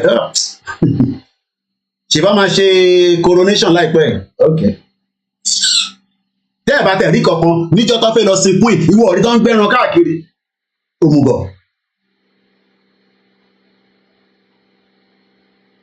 ṣé ìwọ ọ̀rí pé wọ́n ń gbé ẹran ní 21st century they were moving a life wọ́n wá múra fún ẹran nílùú òyìnbó ẹran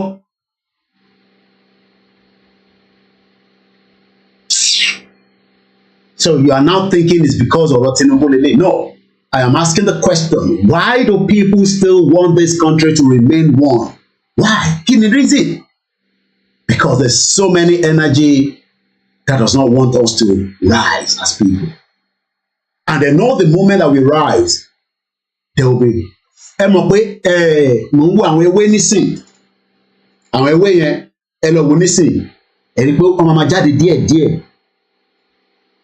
because spring ti fẹ́ dé. Sori ewé tó ń jáde díẹ̀díẹ̀ yẹn ọ̀rọ̀ wa dà bẹ́ẹ̀ náà ni. But bó ṣe fẹ́ jáde tọ̀dọ̀ tiwa, bó ṣe fẹ́ jáde báyìí wọ́n pa. Tó bá ti fẹ́ jáde báyìí wọ́n pa. Go on the election. Go on the election. Election is going to work. Democracy is building up. We are building democracy. It's just a matter of time. Let me show you this. Once again, a very good afternoon and welcome to the live transmission. Today is Saturday. As they are doing their craziness in that shithole. Let's bring this into. This is American ambassador. I think she's American ambassador, not Malo. I thought it was just the British, but I just think I just realized that the American as well is going. Let me quickly read this to you. You know, when you read all this, you just laugh. This is let me go back one step. You can see her, hey, thank you so much for your service to Nigeria and humanity. We love you. We appreciate you. It's our Olori Buruku Yoruba people that don't understand that we need to have our own nation, especially those Yoruba politicians. So you have just done exactly what you have been told to do. We don't have any problem with you. This is Ambassador Mary Bat Leonor. After the election, the people of Nigeria, instead of them to be addressing us as the people of Yoruba land, if I've not mentioned any name, please bear with me. Yes, they were able to deceive and destroy our youth because our youth don't know the history. The reason they remove history in the school, I stand with Mazin Kanu and Chief Sunday Igboho. Thank you so much, CG Mega. And thank you so much, JJ and the rest of you. I'll pick comment along the line. Talks, Temi. Broadcast.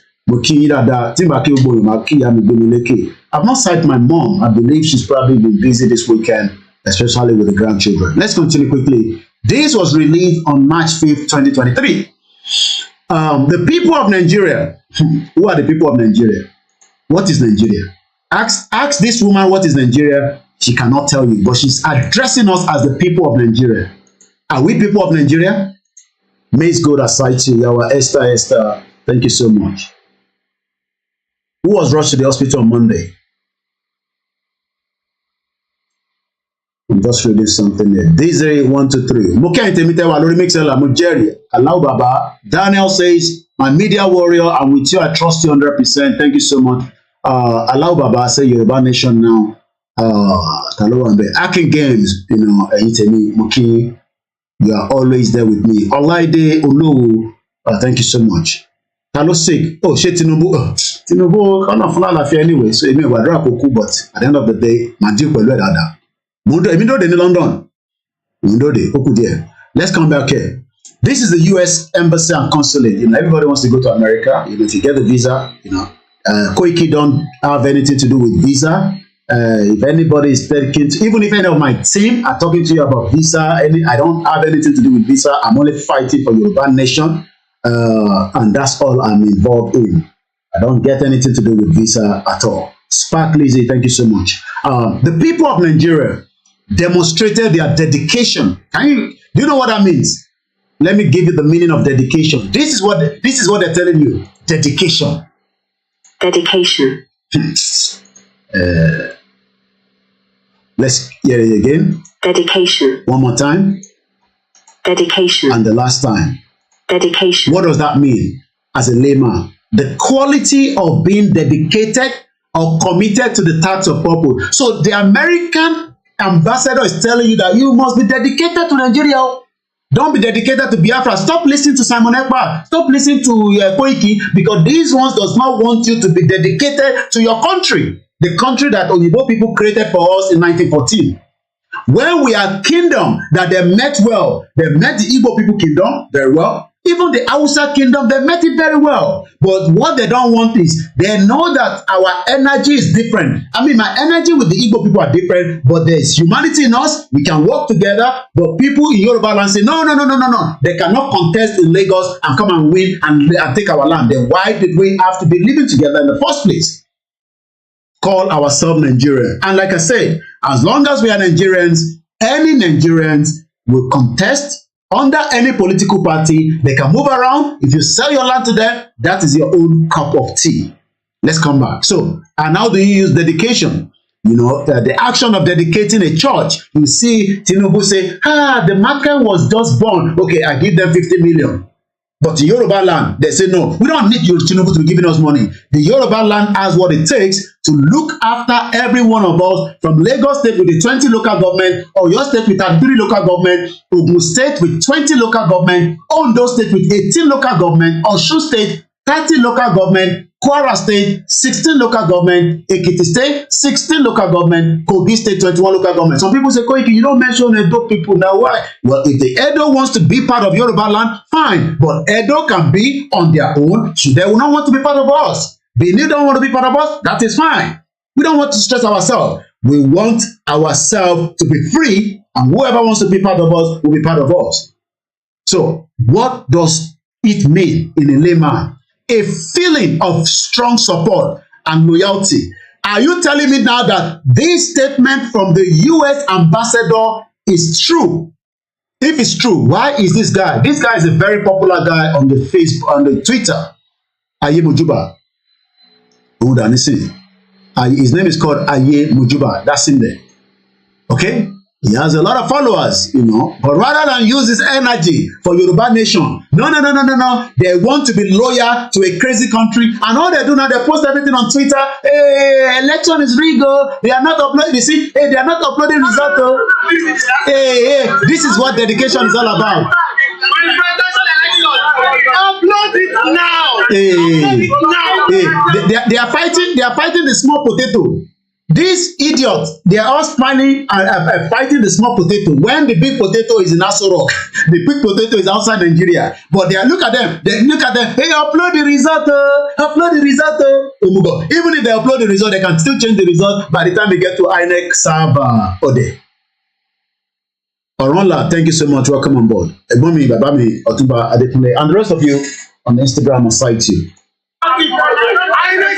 Hey, INEC, look at the idiot. He's talking about the same INEC that is compromised, the same INEC that is a criminal institution. There's INEC said, and they're fighting the innocent man. The innocent man, look at him, he's stressed. Look at him. Maybe he's not even paid yet. Look at even the outfit he's putting on. You can tell that he's already in poverty stage. So rather than they fight for the reality, this guy now will post this on the social media, just like I'm doing as well. And you can see Hosseini Rufai, hey, elections were very peaceful. Nobody was hurt. The narrative will start tomorrow. And people are retweeting, and people will comment, and that will be there. And this is the dedication that the America want us to remain inside. Dedication. Okay? The dedication that the American want us to remain. So now, as we go further, more people are tweeting different things. But I want to go back again to Aye Mojuba. Instead of him to use, he's not saying that at this point, it is wise decision to give up on Nigeria. He's not thinking at this point. So for him now, he did not see Babaki Toye. I'm sure he will probably be somebody that will criticize somebody like me all the time on his platform. Because he believes in one Nigeria. But he's not saying that at this point, you can see, this is the election happening now. I want to go back to the same guy. Aye Mojuba. What is it again? Aye Mojuba. I mean, you know, I don't know where he is. I don't know whether he's in Nigeria, whether outside the country like myself. But for him, I don't know whether he's a Yoruba man, an Igbo man, an Hausa man. It doesn't matter. But he's now saying that, you know, at this point, I don't believe in Nigeria anymore. So he has waited until Nigeria is happening to our people. Okay, okay. Bon, Yami, thank you so much. I can't love you less. I change orúkọ yẹn ni okay. Ìyẹn mo ṣe tètè mọ̀ pé yìí ni now I know. Ẹ má sọ̀rọ̀ mọ́, mo ti mọ̀ pé yìí nìyẹn. Yami Temi. I didn't know that was you. any call refresh, any key our Esther, call refresh. A refresh device in the sound should be very good. So now, as I was showing you earlier, Ayemojuba that should have put his energy into Yoruba nation, support the cause of people to educate them with his, with his own knowledge. But now he's not doing the same thing. All he's doing now is he's talking about this fraudulent election, and the first ever election itself was rigged by the British in 1959. Ayemojuba, I'm sure, is a very, very educated man. He knows all this, but he's rather pushing the narrative of Nigeria to all his followers. At some point, we all believe in Nigeria as well, but I don't think anybody today should be still talking about trying to remain in that contraction known as Nigeria. So you can see the intimidation that was going on today is because that is what the British, the Americans think that we should be dedicated. So I'm going to come back, but there's something I just want to show about him that I picked up. This is the election. Yeah.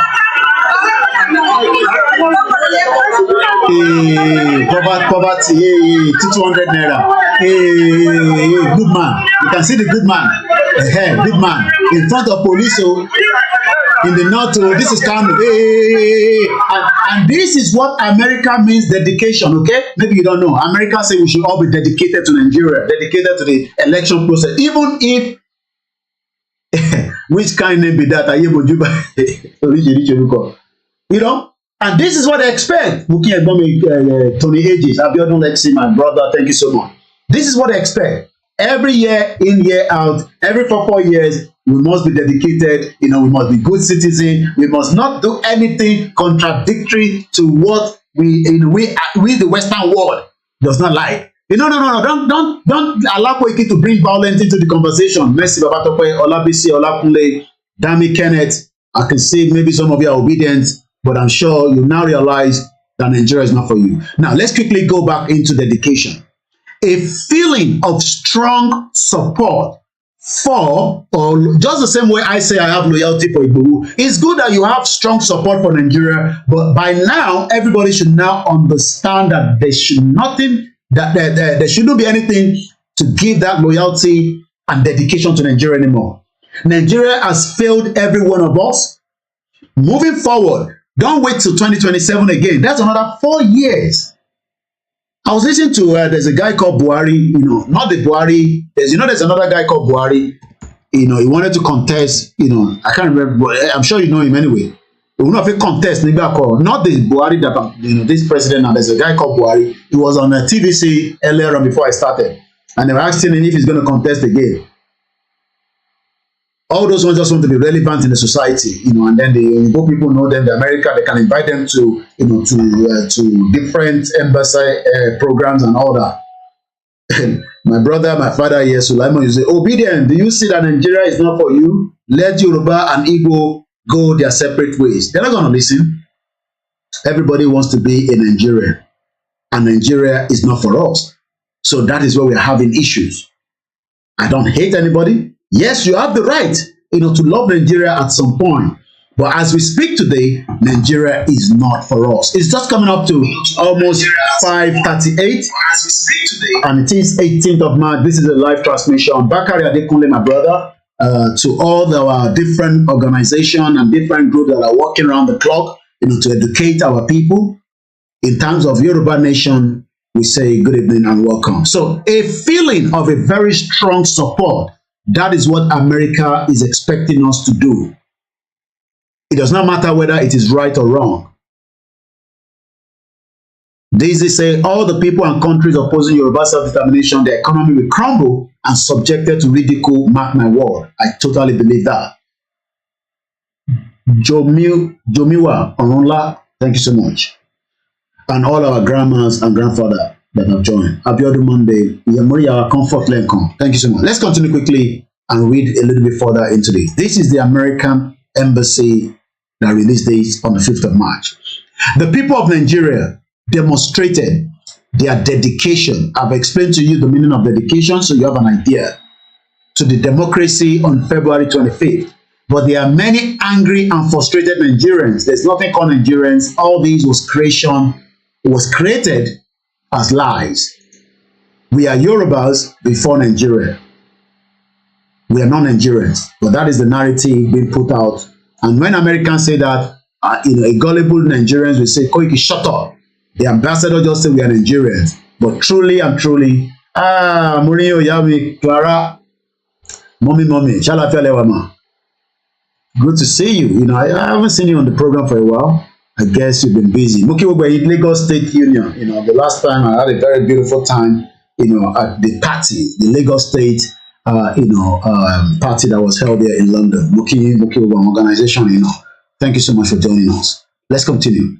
So this word dedication is what the Western world expect me as a diaspora. Oh, Koiki, no. We know Nigeria democracy is not working, but just continue, okay? It will be fixed one day, just like American democracy. The same American that fought the British Empire in 1776, if I'm right, July 6th, to get their freedom. And if you look behind me, when I change my, my background, these are all the countries that left the empire at different time. Some fought their way, some, a kind of negotiation. Mukini, I believe the one in Nigeria was a kind of negotiation. So let me move quickly. But there are many angry and frustrated Nigerians, as well as many who were celebrating victories. They believed were hard fought and well earned. In the coming days, it will be important for the future of this country. Take note of some of this word. Future. What future are they talking about? Is a future in a country that doesn't belong to us? But these are the words put out by the most powerful country in the world, even though we know there are other countries that are also, very powerful. America is telling us that the future of this country, what country? There's no future in Nigeria. So if you're listening and reading these and you are thinking that by 2027, everything will change, you're lying. Tinubu is going to do worst by 2027 because he wants to come back again and complete his 4 years. And after 4 years, they move everything back to the north. Because I don't see the Igbo becoming the president of Nigeria. Even if they try everything, they will continue to be marginalized. And that's why I say we are better off as separate country and deal with ourselves internally. But today, everybody say, no, Koiki, don't let Igbo people take our land. I totally disagree to that nonsense. I don't buy into it. Let's continue. So, American government is saying there's future of this country. That Nigerians not let their differences divide them. Hello, which of the differences should we start with? Is it our language? Is it the marginalization? Okay, Tinubu is there now, he's going to marginalize the other against other, or probably might balance it and put Hausa there, put Fulani there, put Yoruba there, and some people even say that Shetima is an Hausa man. I don't know how true that is. But what I know is Tinubu is not going there as a Yoruba president. Tinubu is actually there as the Nigerian president, but is I'm looking for the right word. Is influence. That's the word I'm looking for. Will definitely have great impact in the Yoruba land. There's no doubt about it. But is that the way we want to operate? So that when the next person comes as well, their impact would also influence their own side. Are we going to see an Igbo president in 2023? Is Peter Obi going to come back? We don't know yet, even if election result doesn't favor him in the end, because I don't know what is going to happen in the court. So we can all speculate. Let's continue. Nigerians, please not let their differences divide them. And that the legal established process for resolving challenges to the election be allowed to take place its course. This is America that knows that there is no judicial system in Nigeria. Bello Yusuf, I give everyone where they not to, I'm not to fight anybody. We all be human people, human beings, rather. But I don't want us to live in the same country. For now, I want everybody to live separately. If I want to come and do koikimedia in the north, I will respect the Sharia law. But for now, we are better off away from each other. Once again, a very good evening and welcome to those of you that have joined us so far. So imagine America is saying that our differences might be, we should not let our differences divide us. Are we not divided already? Are we not divided already? Is the question. Thank you so much, Otumba Adekunle. Egbomi Yemi Fatoke, good evening. Have we not divided already? America know that we are divided. They know that there's not. If we are not divided, is this how election is conducted in America? Is this election? This is what America wants it to be dedicated. Oh, no, there's a problem. But go to court and sort it out. Mays go say we are divided. But America say, you can hear what America says here. That we should not let our differences, Nigerians not let their differences divide them. I don't understand that language. I don't understand that English. What does America mean by, please don't allow our differences? So they know that we have differences. We don't have differences. We're hearing today, Yoruba people are saying that, because we don't want you to be here. So America knows that we are different from each other, and so the more reason for us to go our separate ways. This is American embassy statement that I do not let our differences divide us. So they know that we have differences. Okay, at least we're getting somewhere. So what is our? So let me start asking the question: What are our differences?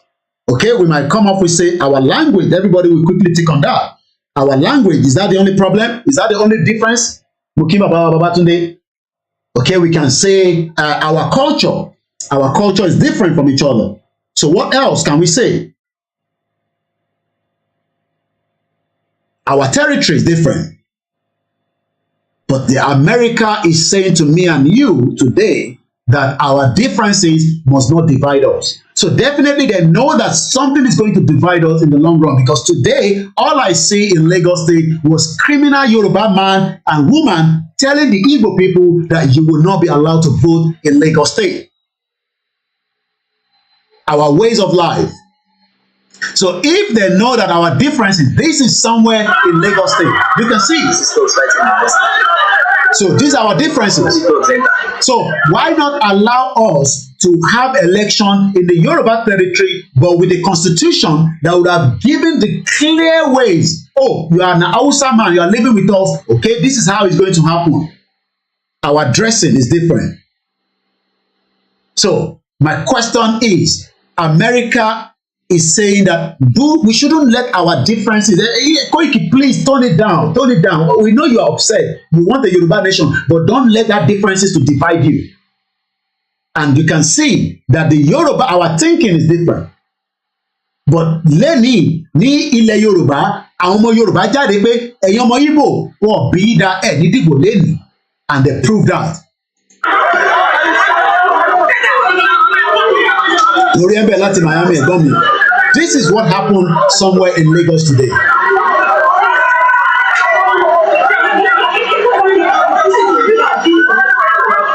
I don't want to use too much of this video because, this program, I don't want it to crash at any time. So all these videos is already on my timeline. Go and watch it. So I don't want to use any of these, fraudulent electoral materials in the program. But at least you have understanding of what we are talking about. One thing, our differences, as this American government looking for their interest. Well, they're not looking for their interest. They will build the biggest embassy. Well, it's not yet built, but they are planning to build the biggest embassy in the history of Africa in Lagos State. It's a good thing for the Yoruba people by the time we break up, but as long as we have not broken away from Nigeria, it will be the interest of Nigeria and America for that embassy. Or probably maybe America can see the future. Bí àwọn náà ti wọ àwọn ará bọ́ọ̀tù wọn tó sọ fún pé nǹkan máa lọ o, ẹ jẹ́ tètè máa ṣe nǹkan sílẹ̀ Yorùbá kọ́ lè bá àwọn pẹ̀ nífẹ̀ẹ́ àwọn nífẹ̀ẹ́ yín. Look, American president that I love so much, Joe Biden, has whatever it takes to say what, this country, let's just let it go. He can speak to, Rishi Sunak around it on a telephone call. Is that going to happen? Do you see that coming true? I don't know. Maybe by the time there's more wahala, they will look into it. But for now, I do not see 5 Security Council breaking us away if we do not take our own tower. No, but we done so from our Black Magic. Good evening. So let's continue quickly, because some of you don't see all these little war, when they release this statement, it is now for me to now break it down quickly. So let's continue. So I understand, okay, we have differences, but I want to come out a good divide. Even if we are being killed, we are being marginalized, we shouldn't allow that to have any impact on us. Once again, local government in Yoruba another 4 years, you have to wait. And I'm sure a lot of you will take your cases to Kokun Foundation, Oriyomi Hamzat, Kamesti, and all that for support for one reason or the other. In the coming days, you can now go to the court. This is what America is saying.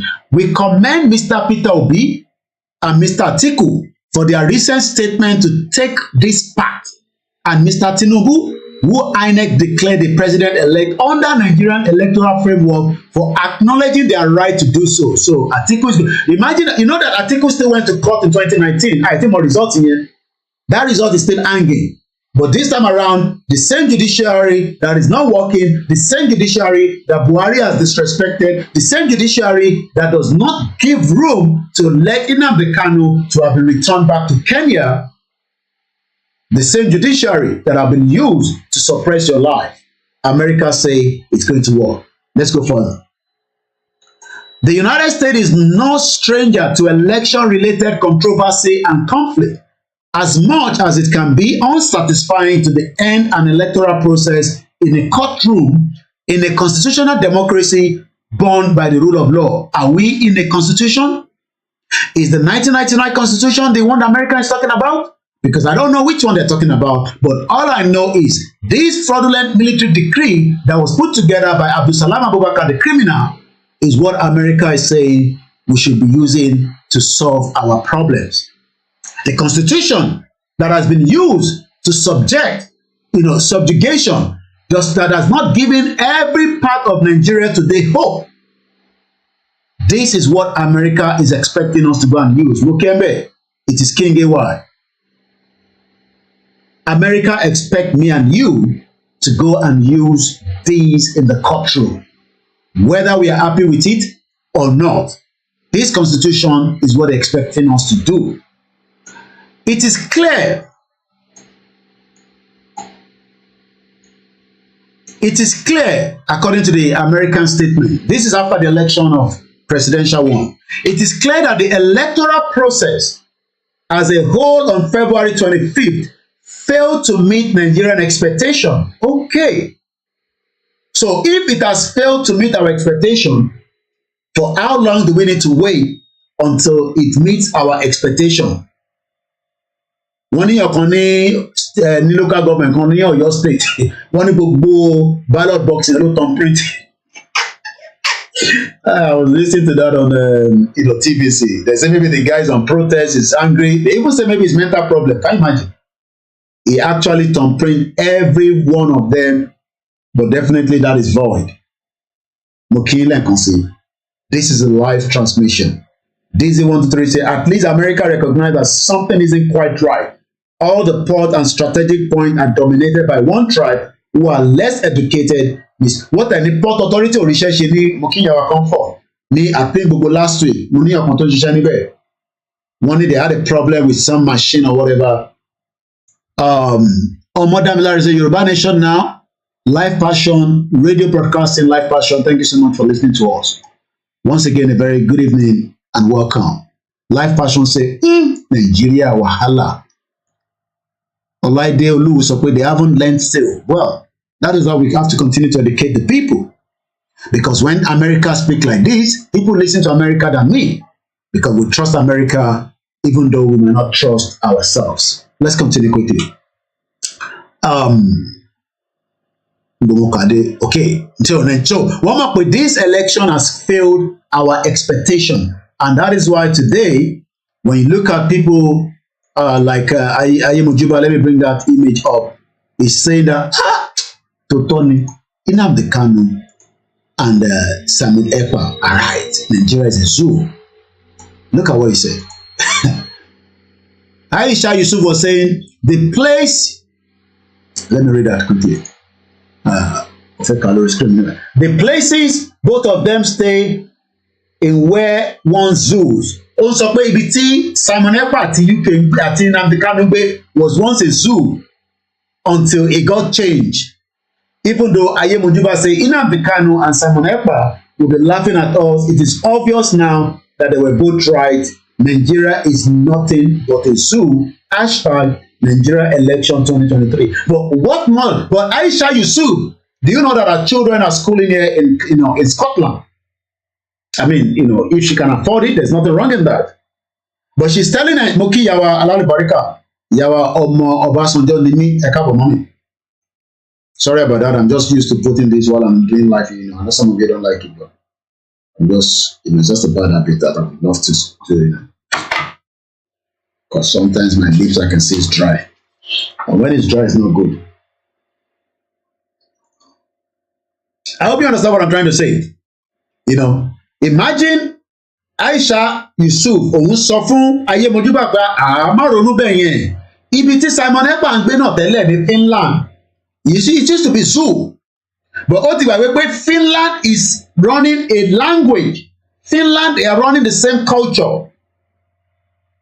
United Kingdom tí Aisha Yusuf ń sọ yẹn. Ẹ káàbọ̀ mọ́mí wa ẹ ṣé gan ni mọ̀. Àkùṣẹ́ náà mọ̀. Aisha Yusuf tó ń sọ̀rọ̀ yẹn, àwọn ọmọ tí ẹ wà ní Scotland. Scotland today is also demanding for this. And let me play that quickly for us to see. But it's convincing Ayemojuba pé má ronú bẹ́ẹ̀. Pé kò mátà. Ibi tí Nnamdi Kanu gbé náà ní UK, it used to be zoo. But this is Scotland saying that Afe law.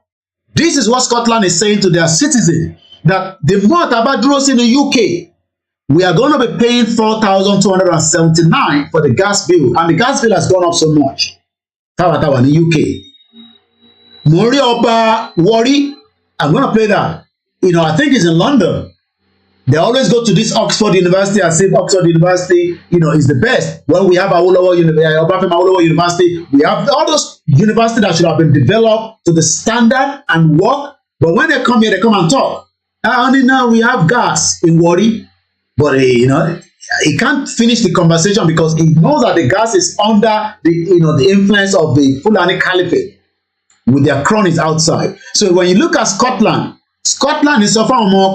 Should we remain in this union called Great Britain, or should we move away from that? Because if we live in the country called United Kingdom, where Scotland is, you are paying 4,279 for your gas bill. But if you stay as a Scottish citizen in a Scotland country, independent country, not Great Britain, then you are probably going to pay less than 500. And that's a fact, because Scottish people own the gas, but the gas is under the control and the influence of what we call, the whole, Great Britain. And if you don't know, this is what Scottish are fighting for as well.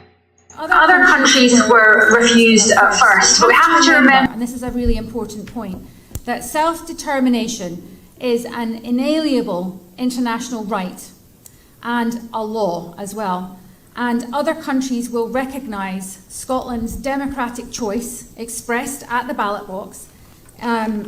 They will recognise that because that is the route that many other countries have taken in order to become independent. And just to make that point, that international law is very pragmatic on that point. So we should have... All this international law that she's talking there, it's just easy to say. But if you do not push certain narrative to the international law, to the, to the foreign countries, the UK, the Americans, the superpower, we will remain in Nigeria for a very long time. Even if we are pushing, non-violent movement. For me, I believe violence is part of the movement. But some people say, no, don't talk like that. We don't want violence. Okay. But let me say, the longer Taban Percy is better joke was seeing. And please don't bring all these don't bring narrative, but that one is working for Olóṣèlú. She's not part of us. She was part of the demonic that came to destroy the movement. And I can say it clearly. I don't have to give her any preference by mentioning her name. Her name is irrelevant to me here on this platform. I'm not talking about such, because I want that the same energy she has actually reduced that energy today. and some Yoruba bought into that narrative. So don't come here and say, Koiki should be one of the man saying Nigeria is a big monster. I know some of my brown uncle come my and they say, Koiki, we are not running the same show. She's running a different show against what we are doing, that we believe that we have to continue in support of Baba Akintoye. Even if you hear Baba Akintoye, he has done his best and he's still doing his best. Some of you, your father at the age of Baba Akintoye, Otini dementia, just as Buhari, if that is truly the great Buhari, because he had dementia. So let's go back quickly. I'm going to open my phone line in 10 minutes so that you can also be able to participate, because but I just thought, I'm promising you my daddy land, but I couldn't make it. I was just sitting on the bed, but as usual, body was so tired, and you can't force yourself into what you cannot do. But that's why we're out today, so that we can just push something. Yeah, Tinubu found a continued dementia. Najatu Mohammed told us clearly, and he's a drug dealer as well. They can tell you all kinds of different things. Let's come back here quickly. So Americans often expectation here is not there. But as I said numerous times prior to the elections, Nigeria has accomplished much in just 2 decades since the return of democracy, according to America. Well, that's fine to them, but it's not good for our Iromalade. But the Americans believe that in 20 years, 2 decades means 20 years, democracy raw. PDP were there for 16 years. APC still low, 8 years. They are planning it, then they start another 4 years, it becomes 12, they use another 8 years, another 4 years. I don't know the same level of the Kirika. Because Tinubu have my law to make sure we rig election APC. That's even if APC will still be there if Nigeria has not been divided prior to that. So let's continue. As I said numerous times prior to the elections, Nigeria has accomplished much in just the 2+ decades since the return to democracy in 1999, using the fraudulent 1999 constitution as a, we're not taking calls now, please do not call. And gradual improvement in the quality of his elections in that time constitute one of those accomplishments. We recognize that Nigerians, there's nobody called Nigerians. This is another narrative that they are pushing to you all the time. Nigerians, there is nothing called Nigerians. We are Yorubas, we are Biafrans, we are Arewas, we are Kanuris, we are Edolites, we are whatever 370 ethnic groups. But this narrative that we are Nigerians, we are Americans, the UK, France, Cambodia, whatever country, India, Pakistan, China, is making it difficult. And I just said to my mom, I said, good evening and welcome to the program. It's making it very, very difficult. I know the UK doesn't want us to be free, but they want to be free from EU. Very funny. You're right. Because part of it is affecting the economy, and Scotland is now pushing to leave. You're quite right. Chijoke. UK doesn't want to let us go, but they want to be free. Well, they're already free from EU, but they're having problems between the borderline. Because UK still want to be sending their goods through the Northern Ireland that will get into EU country, because that was part of the deal that Boris Johnson was trying to get out when he was proposing the EU, the BRICS exit. Let's continue quickly and review the statement of the America before we start opening the phone line so that you can also contribute.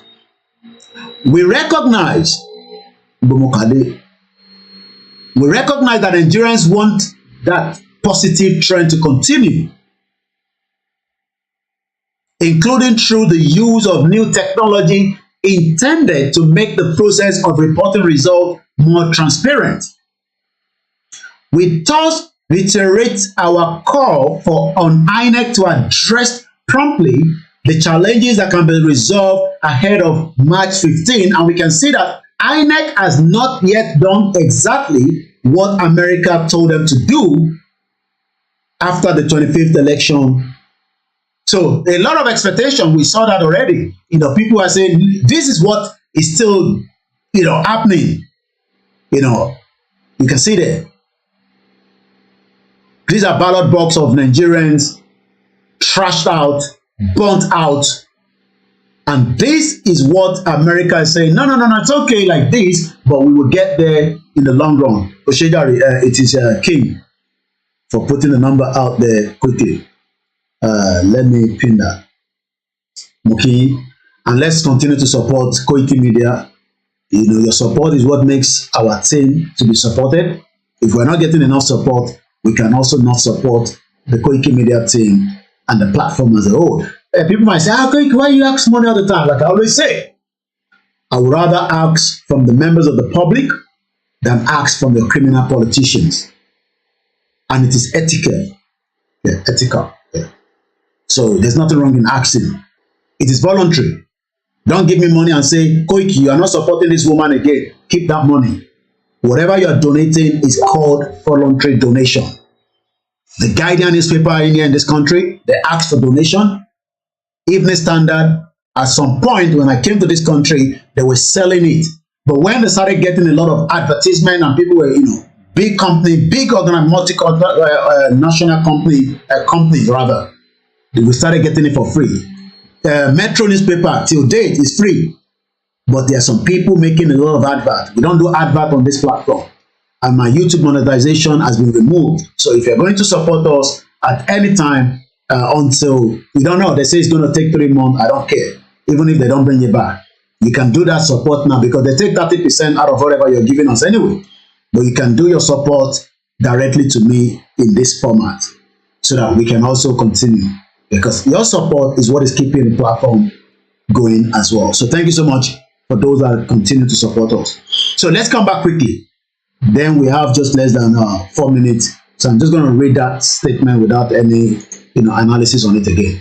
We recognize that Nigerians want that positive trend to continue, including through the use of new technology intended to make the process of reporting results more transparent. We thus reiterated our call on INEC to address promptly challenges that could be resolved ahead of the March 18, because that was postponed on the 11th, governorship election and the House of Rep, and to undertake a broader review of the problems that transpired during the last election and what can be done to fix them. In all cases, INEC should share with Nigerian public information about the action it is taking. This is advice from America, okay? And almost the second to the last paragraph. I also want to highlight some of the remarkable results from this past election that show how Nigerian political landscape is indisputably changing. In more than half of the state, 20, the winning candidate represent a different party than that of the incumbent governor. 12 of these states are led by APC governors. For the first time, 4 presidential candidates won at least one state, and top 3 each won 12 states based on this initial result. Let me explain what America is telling you there.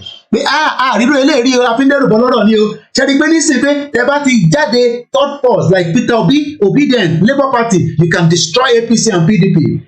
But they are not telling you that the real issue that we are facing in Nigeria is that we are not one.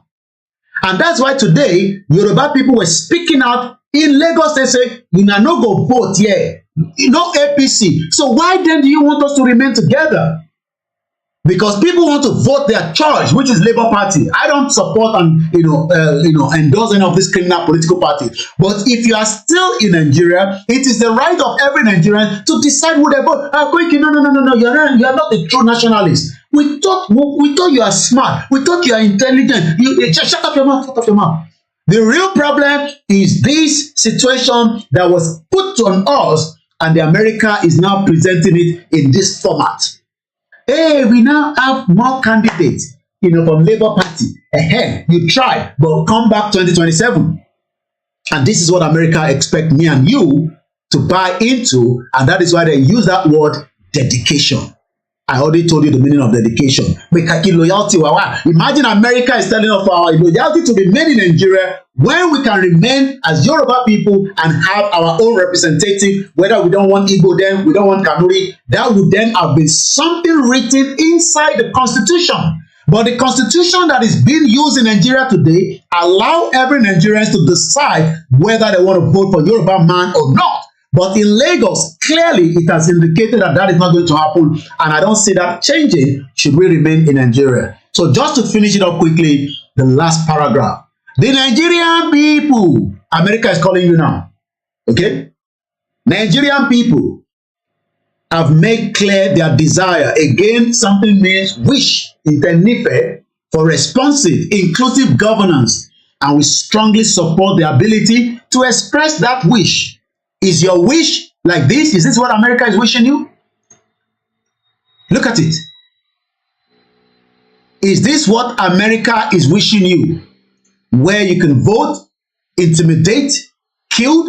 Somebody was killed today, even though they might say it's a thug, but he's still a human being. Why should somebody go out and get killed? Somebody was killed in Agor Palace. One thug in it. I mean, the policeman shouldn't even be discharging that kind of weapon. They can use, tear gas on the guy. They can, but he was killed. And now the narrative tó ń jáde nísìnyí pé àwọn ọmọ Igbo ti pa Yorùbá. Mo sọ pé ẹ máa dọ́gun internet sílẹ̀. Pápá yóò nílé ka. Èyí tẹ̀ ń play narrative yẹn we are nationalists. Ẹ máa dọ́gun sílẹ̀. Ogun tó yẹ ká bá Fúlàní jà àti international community. Ẹ̀bí ká kọ́kọ́ bá ogun yẹn ká kọ́kọ́ bá àwa àti Igbo ká kọ́kọ́ bá ara jà. Because the narrative out there on the social media now is àwọn ọmọ Igbo ló pa Yorùbá boy yẹn. Even though pé Yorùbá boy yẹn tọ́ọ̀gì ni, it should not be a thug. The policeman that shot, we don't know whether it's a Yoruba man or Hausa man, and this is the narrative that the American is pushing to you Nigerians. Just to complete it quickly, we strongly support the ability to express that desire. The United States and Nigeria are the two largest presidential democracy in the world and the long partners. As Nigeria goes through these next weeks and months, America say, we stand with you.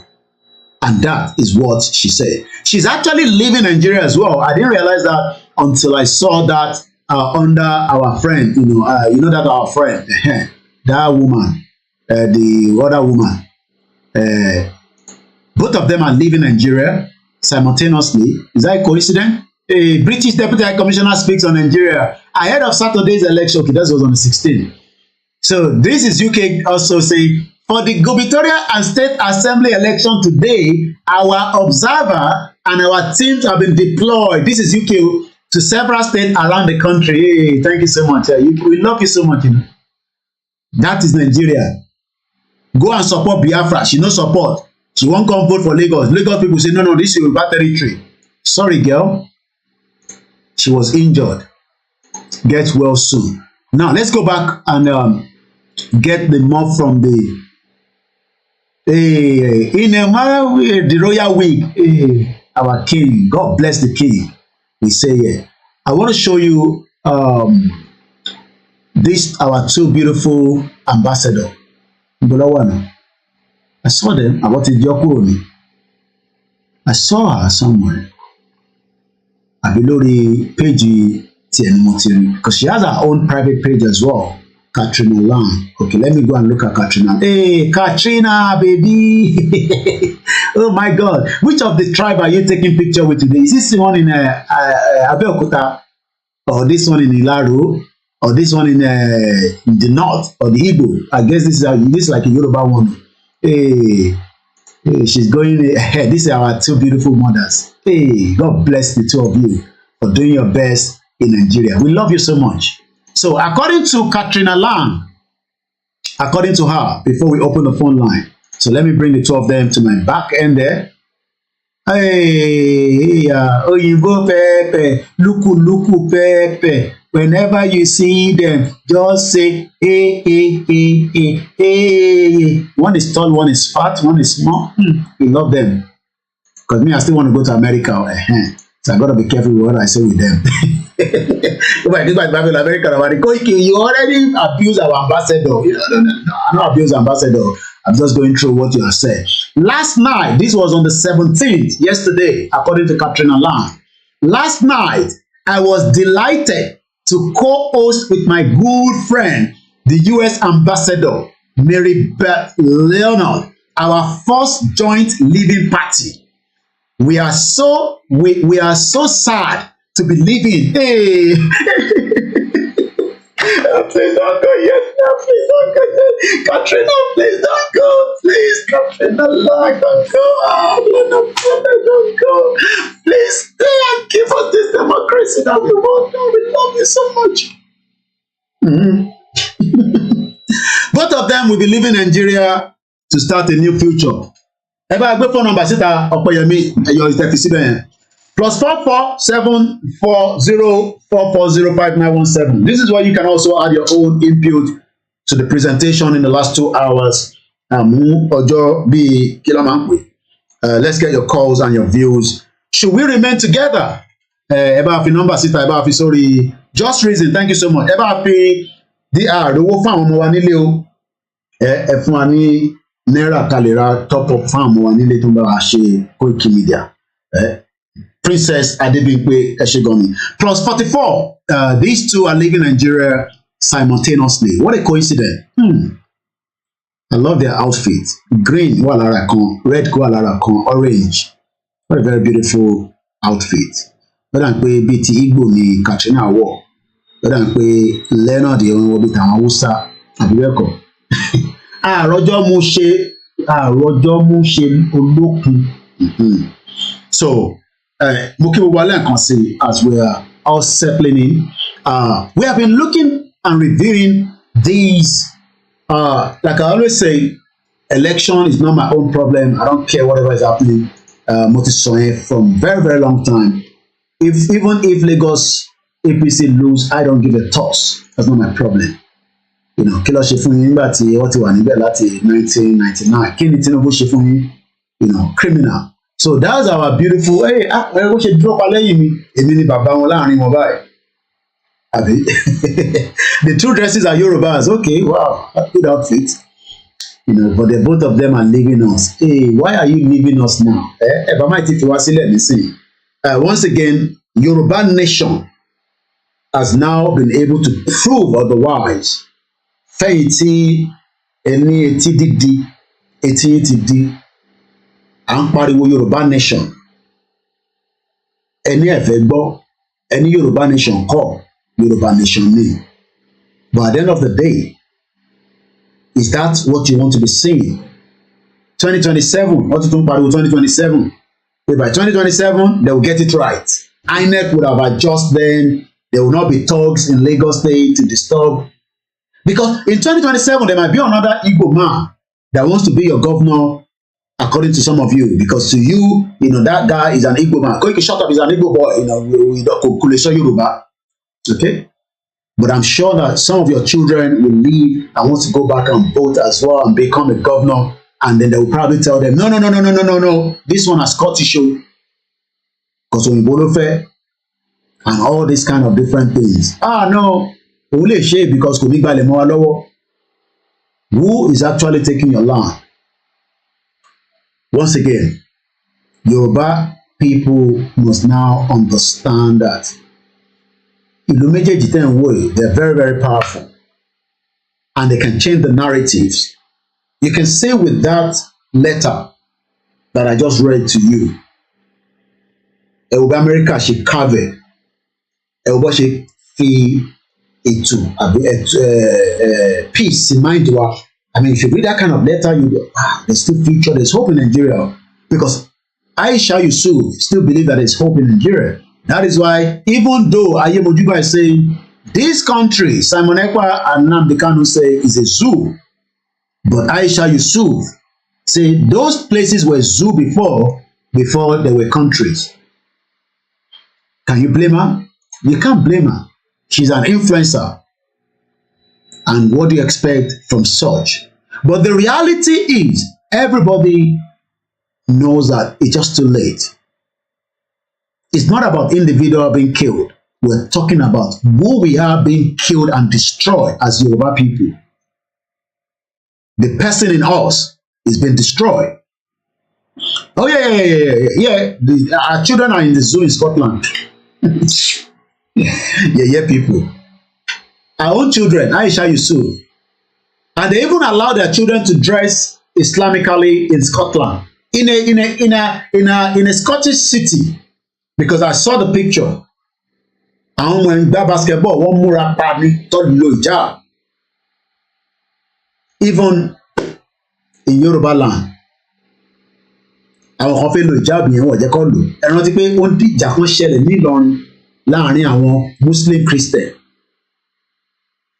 So the zoo is collapsing on us. But why do we have to wait until tí gbogbo ẹ̀ bá dà lé wa lórí tán? Kí ló dé tá I pull out missing safely? We don't have to fight. There shouldn't be violence.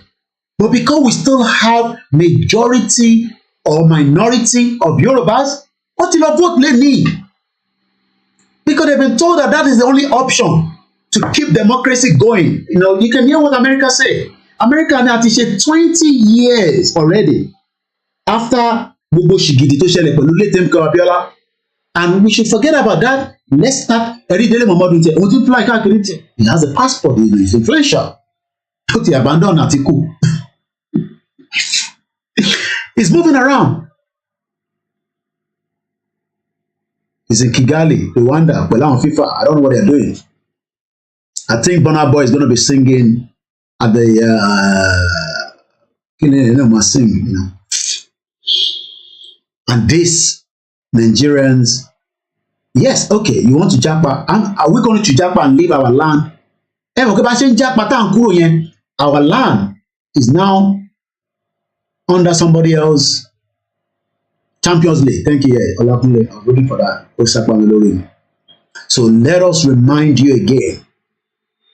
Our méjèèjì kọ́ ló máa decide fún wa. They're just working. They're representative. They're diplomats. They have to go according to what their country believes in. Their country believes in Nigeria. Not that their country doesn't know who we are as Yoruba people, as Biafra people, as Hausa people, as Fulani people. I posted something, even though mo change the this was just yesterday. Facebook was still able to pick it at Fulani Muko. And they gave us 2 days. But I wasn't even expecting that, we could be able to stream on koikimedia today. So, but 2 days, then maybe, the page will become more visible for people. I don't know. This is not about religion. Yoruba nation ní kankan ṣe pẹ̀lẹ́ sìn. Kódà bó bá wọn lè má ṣẹ̀sìn, kò díẹ̀ lọ́wọ́.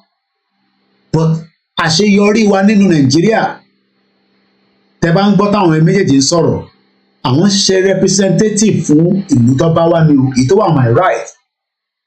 Yeah, on my right. Yeah.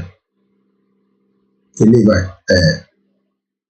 òun ni US consulate. Ètò wà ní bíbá òun ni Katrina Land. And I'm now looking at all our local government. Mo ṣe kọ́ lọ́sàn-án yìí ni Lagos State 20. I don't know where Pẹ̀láwọn LCD, but 20 local government. Ọ̀yọ́ 33 ìyẹn tóbi dáadáa because Ọ̀yọ́ is a very big state. Ogun State 20. Ondo 18. Ọ̀ṣun 30. Kwara 16, Ekiti 16, Kogi 21. These are potentials land, each of those local government, for us to be prosper as people. But they prosper because we have been locked in what is known as Nigeria today. Each of those local governments should have their own airport, local airport, plus one standard international airport. Àwọn bàálù ńláńlá lè dé sí. Not the 419 like I was explaining to you that Dapo Abiodun tó náà ń ṣe cargo airplane àbí cargo airport àbí kìíní kan. But they don't want that. All they want us is to remain Nigerians and then play that ethnic card along the line. Oh, I'm waiting for the statement that's going to be released by America again. Because the Igbo were not allowed to vote in Lagos State. Because some people say they're going to change the narrative in Lagos. Don't allow them to vote. So why don't give them the opportunity to have the referendum and everybody go their separate ways? Why holding us together? We don't love each other, and we've never loved each other. It's all lies and denials. The Yoruba people must now come together and say enough is enough. Nigeria is not for us, and it can never be for us.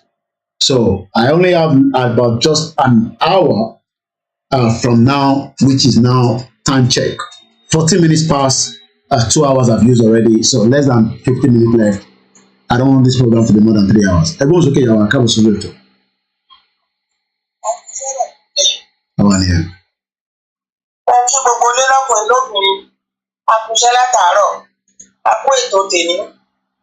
Bí mo ṣe ń wo àwọn ìyá yẹn lẹ́yìn kó dúró bí mi.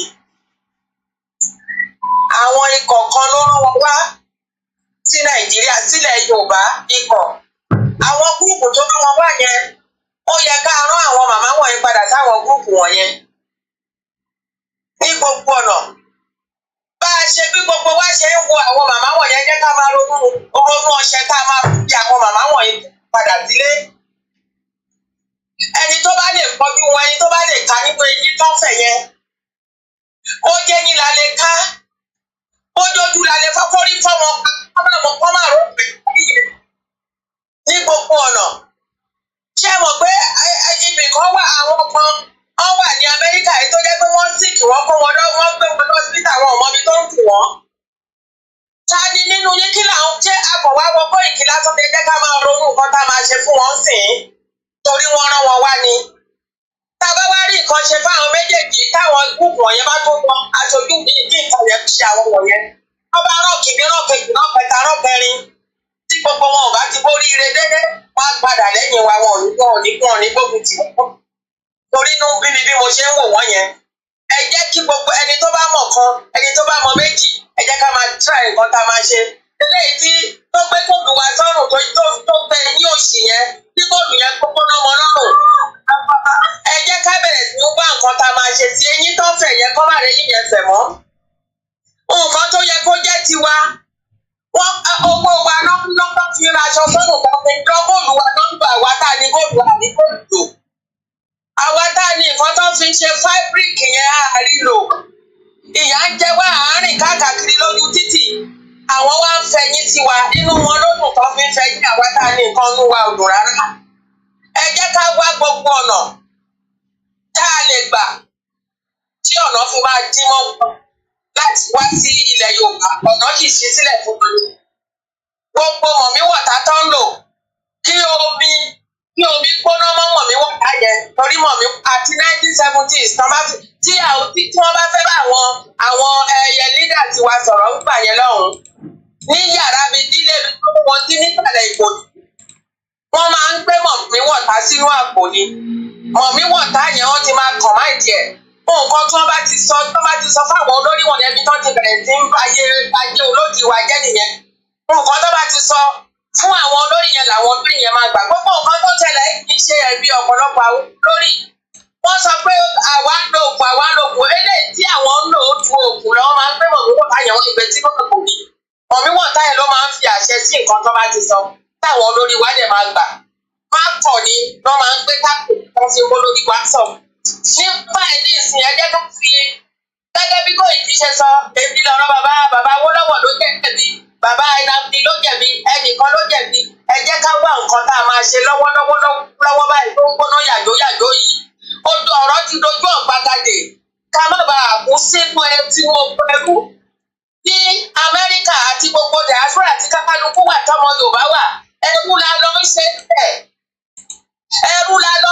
bẹ̀ ọjọ́ wo la máa gbọ́n mi ò lè ṣe ká bá ń sọ pé ànílé tí a bá fi Koiki nìkan ọlọ́run má jà kú gbogbo ẹrú Koiki nìkan ò ní lè dáṣẹ́ owó wa lè ṣiṣẹ́ ibikíbi tá a bá ti mọ̀ lé ìṣe nílẹ̀ Yorùbá nìkan ó jẹ́ kútúwé ìjìlá ibi tá a bá ti mọ̀ tó ti lè fojú àwọn ìyàwó yẹn àtàwọn àtìkọ àti ìdíjú wọn kó ju wọn fọ́dànù ó rí ìrànná wá sílẹ̀ Yorùbá tójú wọn yẹn bá fọ́dànù wọn ò ní lè wá sílẹ̀ Yorùbá mọ́ mo fi Ọlọ́run bẹ̀ gbogbo wa àwọn la ní nǹkan bá a ṣe ní nǹkan yẹn wọ́n mú nǹkan wá instead kan máa pẹ́ tiwa nǹkan tá a bá fẹ́ kán máa fún wa wọn ò fún wa wọn kò lọ sí ìlú wọn inú wọn tún dùn àwa la tún ṣe ọmọ ọ̀dọ̀ fún wọn tó bá ti kó kinní yẹn dé ìlú wọn wọ́n á lọ fi kìíní yẹn máa tọ́jú ìlú wọn ò tún nílé ṣiṣẹ́ àwa la tún bá ń ṣiṣẹ́ wọ́n ń kó ẹrù wa àwa náà la tún ṣẹrú akẹ́rù gbogbo ẹ̀ àwa là ń ṣe gbogbo ẹ̀ fún wọn ẹ jọ̀ọ́ mo bẹ̀ kálukú wa ẹ jẹ́ ká wọ́nà gbogbo ọ̀nà tí a bá lè gbà eléyìíkéyìí tó bá máa wá kí nǹkan kan ṣe kó padà kọ́ bẹ̀ wọ́n ti kọ́ sọ pé kó lọ sílẹ̀ Yorùbá tó dàpọ̀ lọ́mọ́ nǹkan tí mi fẹ́ dá sí nìkan. ẹ ṣé gan ìyá wa thank you so much. Mo kí bàbá ìyá wa mo kí lẹ́ẹ̀kan sí gbogbo ọmọ Yorùbá nílé lóko lẹ́yìn òde. Our time is now and we shouldn't waste too much on it. Hello caller. Hello Mr. Koiki.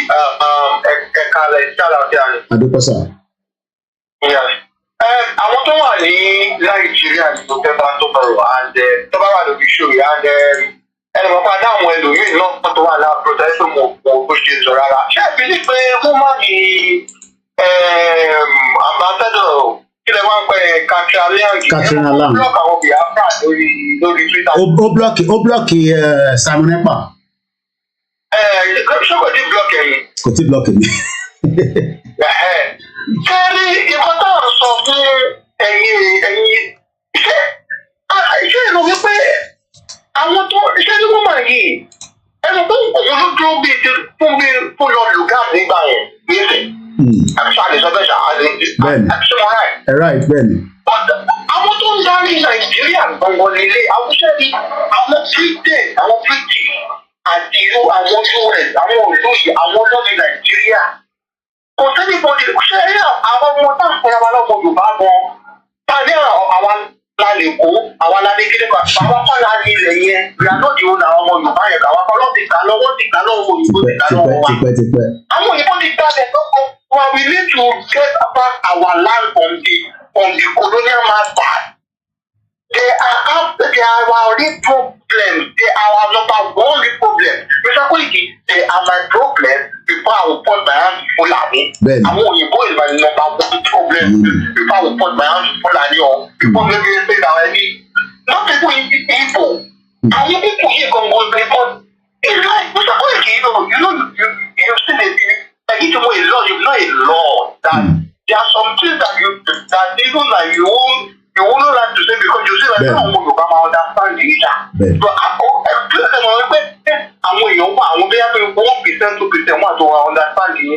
Bẹ́ẹ̀ ni pé ìgbà bí wà ti bá ṣe program kò sí kọ́ àti wọ́n rí lójú pé máa níbi òjò rí ẹni àwọn òyìnbó yìí àwọn ẹ̀wọ́n tẹ̀ láti sọ fún àwọn òyìnbó àwọn òyìnbó kan èyí náà ti ní pé kò sí nǹkan míì àbẹ́tẹ́fẹ́ máa gba àwọn púpẹ̀sì wọn yẹn ní Nàìjíríà ni.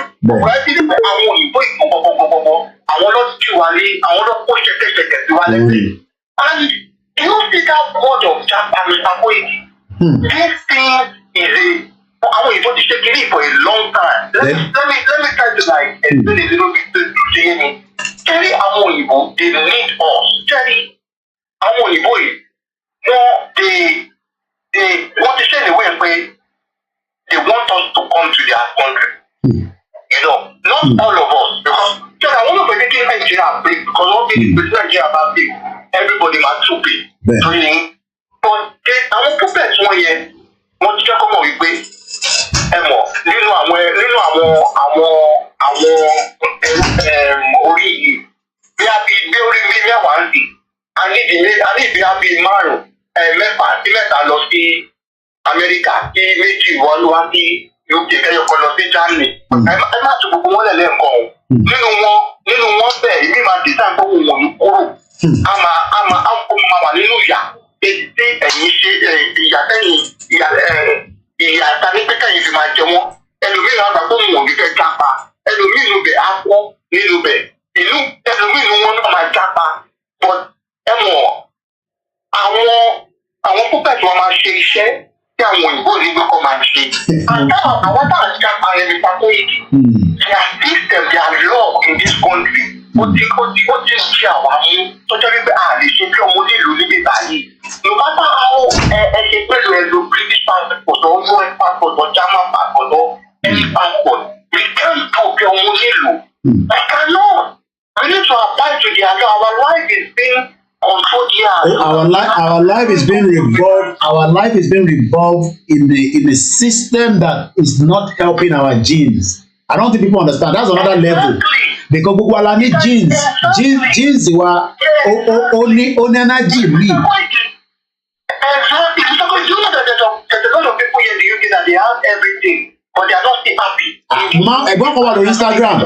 Ẹ̀gbọ́n ẹ̀ tí bá rí tó bá post the picture báyìí, ó máa wà post America ló wà. Because there are some lifestyle tó yẹ ká gbé ìgbésí ayé kan wà tó yẹ ká gbé tá a gbé.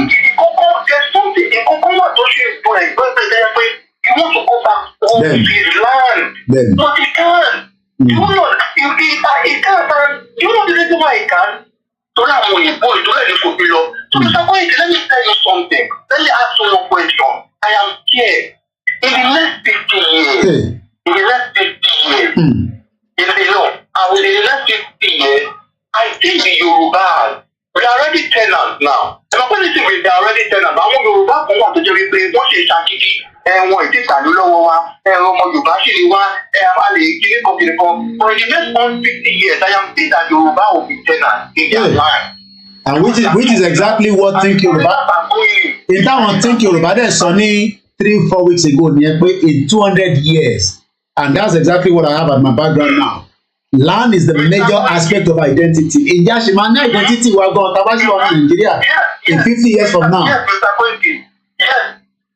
Yes, Mr. Koiki. Yes, Mr. Koiki. In the next 50 years, because àwọn ọmọ tó wà ní Nigeria gan, àwọn òbí wọn, àwọn ọmọ tó ń bí ẹsẹ̀ àwọn ọmọ jẹ́jẹ́ yẹn wọn lọ́dún ìdámọ́.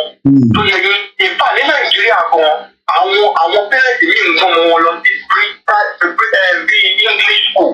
All of my corporate aspect as the more common stream more to get me and I'm scared at the left and one also try like also my chapa, you know now chapa now is now like a resources in Yoruba land. Everybody wants to chapa, everybody chapa. And the technology airport and airport our British want to pay jet, the Americans are stopping it, the Lebanese, the Chinese are stopping it.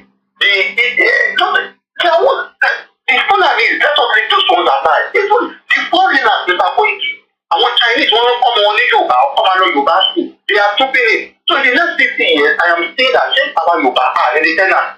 And in the next 100 years, Mr. Koiki, tell you what Yoruba came out. It's a bit scary. I'm always worried about this. Yeah, what's scary? I always think about this. I always think about this. In the next 100 years, say Yoruba came out. 100 years, nobody should have 40 long years. You have 200, 300. But I'm giving 50 to 100 because my 2023, see all what is happening.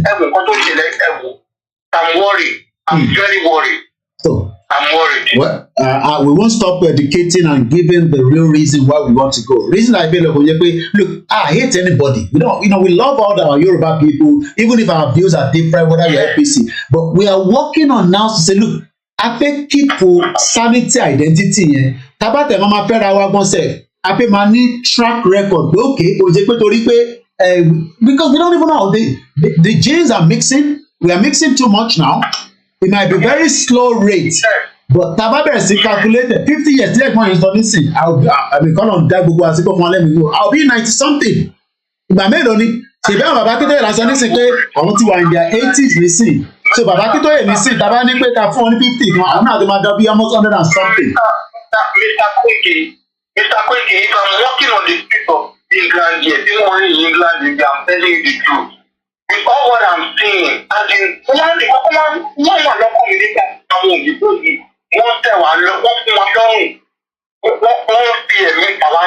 that is how I feel it here. That is how I feel it. And because you put your later, there are some Nigerians doing better in abroad, in France and that. But because only nothing on labor, I want to share first because it is for the prosperity. Àwọn olóògùn yẹn lò ní ilẹ̀ òde tí ó bá ń tún àwọn náà. Àwọn ọ̀rí bẹ́ẹ̀. Anyway, thank you so much. Thank you so much.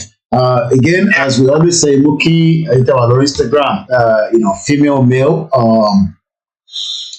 I don't look. I mean, sometimes you can be reading my post and then you might be like, "Yo, boy, why hate Yoruba?" I don't want criminality in Yoruba land. If truly, even in Nigeria. So all these talks, they might think they're doing very well. But I won't care because I won't come with the Genesis, come Prado, call terrorizing. We don't want that. We want a system that can favor and work. And the longer taban person in Nigeria, because intention is Nigeria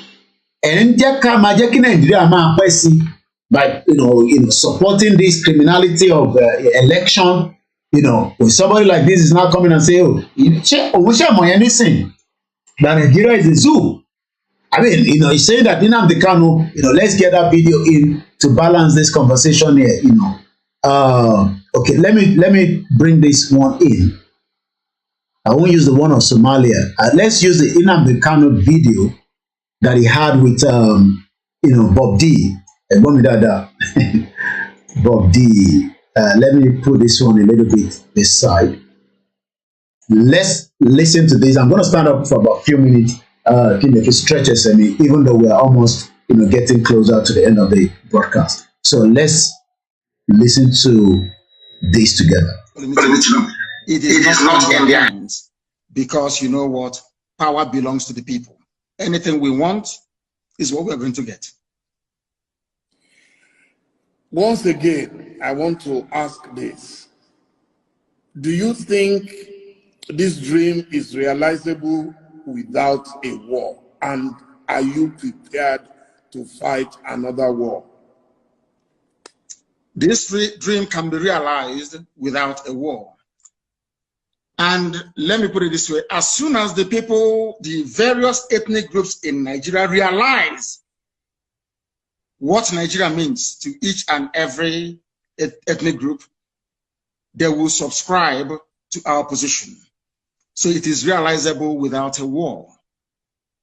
Before the white man came, let me ask you this, because it's an interview, which means you can ask me questions and I can ask you. Before the white man came,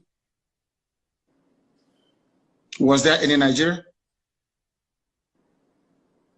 Before the white man came, did Nigeria exist? It's a simple question that I'm asking you. Did Nigeria exist before? It didn't, no. It didn't exist. Then why are African people, black people dying over something that they did not create? Did any Yoruba man create Nigeria? The answer is no. No Igbo man created Nigeria. No Hausa man did. No Fulani man did. No Kanuri man did. No Jukun man did. When you come to Nigeria, it's always a debate about it is our turn. It is our turn. It is our turn to rule. Now there are over 250 main ethnic groups in Nigeria. If you keep rotating the presidency every 8 years to each and every ethnic group, times 8 by 250. How many years are you going to get? So some people will die many times over. They will reincarnate many times over. The presidency hasn't come to them. Nigeria is a joke and an absolute mess. It was not created by black people. Therefore, it cannot be sustained by black people. I want to see an Africa where a Yoruba nation, a Yoruba mega nation extends from Togo all the way to Edo State. That's what I want. Because that is authentic Africa. I don't know why Africans are so beholden to something that is alien to them. Are you a white man? The lugard that created Nigeria is a white man. What are you doing as an African defending something that a white man created out of, should I say, a racist intent? Nigeria was an ordinary company, Royal Niger Company, an ordinary business venture that the British converted into a nation. And Africans are killing themselves, trying to maintain something that a white man created. Sometimes I wonder what type of God made African people. I don't understand it. And that is why you have this neo-colonialism. That is why the British High Commissioner had to go to Tinubu to ask him, how do you end this protest? Because if this protest continues, you're jeopardizing our oil. Nnamdi Kanu can use it as an advantage to go and get Biafra. They asked the army to go in and kill people. You people are being ruled by your colonial masters. Your fate is not in your hand. You're in a country that is 60 years old, so to speak. There is no electricity. If I am a Nigerian, I can't come out and say I'm a Nigerian. I'll be ashamed of myself. For 60 years, you have no electricity. For 60 years, no good roads. For 60 years, no good schools. For 60 years, your politicians are traveling abroad for medical treatment. I ask you, what is there to be proud of about Nigeria? Name one thing you can be proud of. Name one thing. Is a question I'm asking you, Dele. Tell me one thing you can be proud of in Nigeria. Nigerians are amongst the brightest people in the world, including the Igbo people, of which you are one. You're a very brilliant man. That is Nigeria in your DNA. I was born a Biafran, not a Nigerian. Nigeria is a historical mistake. Was there a birth certificate at that time that wrote Biafra on it? Of course, yes. You want me to show you? I will show it to you. I can email it to you. It's not here with me right now. I can email it to you. My person is Biafra. I don't mind. I will email it to you. So you see, what I'm asking is, if Nigeria never existed until the white man came, why are you as a black African man defending it? What's a white man created? Why? When you have Yorubas in Benin Republic, Yoruba is in Togo, they speak your language, they eat your food, they dress the same way you do, you have the same culture, the same value system, the same orientation, and I'm asking you, and the white man came from Europe and said, oh, you are Yoruba from Togo, you speak French. You're Yoruba from Benin Republic, you're going to speak French. But you, Dele, you're Yoruba from Nigeria, you speak English. Are people not perturbed by that? That level of dehumanization, that level of subjugation. You see, the one thing that shocks me about Africa and their class of intellectuals is the fact that they are willing to swallow hook, line, and sinker anything the colonial master gives to them. And I've asked you this very question. Can you go to Europe and create a country as a black man? The answer is no. Then why must you accept what a white man is doing in Africa? Do you see why we are poor and very backwards? Do you see why Nigeria can never have 24 hours of electricity? Never, ever, ever, ever. Because the foundation is faulty. The orientation of Fulani Janja, people were protesting SARS killings in the south. Fulani people in the north, you are busy having fun and laughing and smiling. And you want to be in the same country with them. Your value system, your reasoning, your understanding, your orientation can never ever be the same. Never be the same. Why did Britain leave the EU? Then I'm asking you, are they not Christians? Are they not Democrats? Are they not, don't they believe in free trade and voting people in and voting them out? But then why did Britain leave the EU? Why? The same Britain that left the EU is asking me not to leave Nigeria. Nigeria that is only 100 years old. Your grandfather was not a Nigerian. Was not. So why must you throw away the history of your family, the rich history of Yoruba people? Because a white man called the place Nigeria. Why must you do that? Why? Can I go to England and name them and name them Albania and say all your history is now gone? We are doing our ancestors a disservice. And let me tell you why Black Africa cannot go forward. Some people, not you, some people accepted this nonsensical balkanization of Africa with their useless flag independence. And your ancestors are in the grave. Your ancestors that existed before the white man was born, they are in the grave. You jettison their history and their identity. You banish it, you denigrate it, you insult them by accepting this garbage called Nigeria, and you want them to be happy with you. That is why no black African country can see development. No black impediment to Yoruba development. It's the impediment to Odua development. Without Nigeria, we won't be where we are. 1962, we were far ahead of South Korea and North Korea. We were far ahead of China even. We had television before France. We had radio before South Africa. Now look at where we are today. I think it's a shame that even any Yoruba man can be talking about restructuring at this point in time. What are we restructuring? This country that is already shot to pieces? I don't think that's what we want. But they are always talking about giving Nigeria a chance. The patience of Yoruba with Nigeria has come to an end. The line, hello caller, it was okay. Hello, good evening. First, mo fẹ́ kí ẹ notice nǹkan note kankan down lẹ́yìn. anytime tí man yìí bá, the time will come. This man is gonna call you that he wants you to work.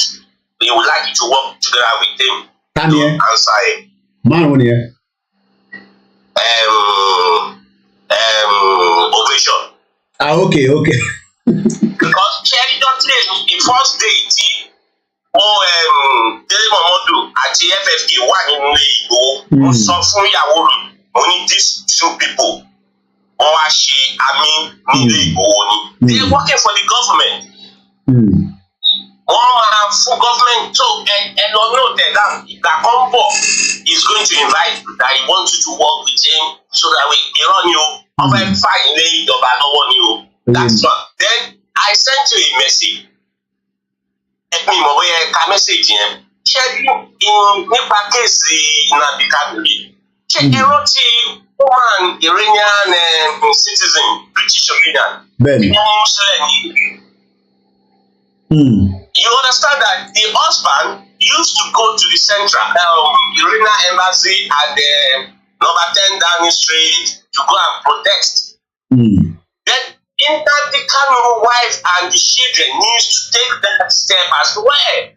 Because this country, they don't like you to expose them. They don't like confrontation. Nnamdi Kanu and his wife and the children, they need to set up a protest at the close to number 10 Downing Street or Parliament Square. Then we need to put in form to get media, to get newspaper, to start putting it on the media. And now, because one like expose ìyàwó Nnamdi Kanu, she has a lot to do on this issue. Freedom doesn't come easy. She needs to sacrifice herself. Okay. She needs to stage a protest, set up a tent at close to Parliament Square. Then we need to rally around her. Okay. Because these people don't like confrontation. I've been living in this country now for over 23 years. Just of last year, most of we money auto mini fault or buy me to shake. For good 3 months, what to hear one in the mechanic, I want pick up in your big garage. Money, you not to brand new light. One of old one, not old one, you watch it. One, but just one lost it, one of what be on way go. More cause confrontation, but what I do, judge you won't meet what you party. For 3 months, it up 48 hours, what it's not to use for back. They can't get back on you. So white people, you won't like confrontation. What you like expose our.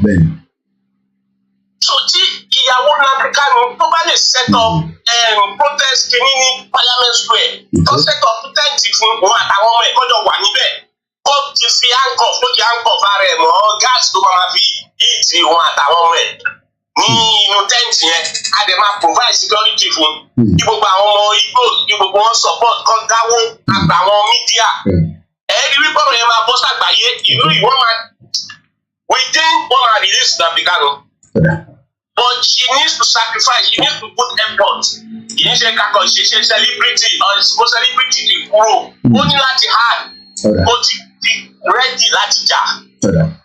So ẹ kú ṣe. Ẹ ṣé gan ni ẹgbọ́n mi tí mi. Ẹ ṣé gan ni. Láṣẹ Èdùmàrè, ẹ ṣé gan ni. Mo kí bàbá wa Bámidélé Mohammed. Thanks so much for the last 3 callers. Bàbá wa Ọláwálé Ayédèmíkì, ọmọ Tèkó nìyẹn. Ìmọ́lẹ̀ Ọ̀rúnmìlà. Ìyàwó evangelist Taiwo Yekini Mustapha Òṣègùn mo gbọ́ voice ẹ̀kúṣẹ́ takuntakun lábàntọ́tì ìyá mi mo dúpẹ́ làwọn àmúkí and as we are just about less than 15 minutes to the end of the broadcast again tonight, my question to those of you out there, then àwọn kan máa ń béèrè question. This is a journalist, especially with my audio. That one particular person coming in a group kan náà pa àwọn bíi Libya. And Mr. Koiki máa béèrè question nígbà iṣẹ́ media nìyẹn. Ìtẹ́yìn máa ń tẹ̀ bá mọ̀ agbọ́dọ̀ béèrè question. Why do people still want this country to remain one? Looking at all the evidence tó wà níwájú wa lénìí, looking at gbogbo nta tẹ bọ́tẹ́lẹ̀ rí láyé láti jọ́ tó ti bí kọ̀ọ̀kan lu wa láti ẹni tó bí ní 1945 1948 ẹni tó bí ní 1950 ẹni tó bí ní after independence ẹni tó bí after civil war ẹni tó bí after ìgbà tí Buhari gbàjọba ní 1980 ẹni tó bí nígbà 90 nígbà tí MK Abiola àwọn tó ṣẹ̀ ń bí ní 2000 ìbéèrè kan mo kí ìyá mi Sarah Oyewole, and as usual, you know, I want to do the recording of these. I've been doing that lately, you know, in our broadcast. I just make sure we kọ́kọ́ yẹ lè kúrò ní Wi-Fi so that nígbà tí bá ń record me, and then it's going to 5 minutes long recording here. 20. No, I gotta take that again because this is 18th of March.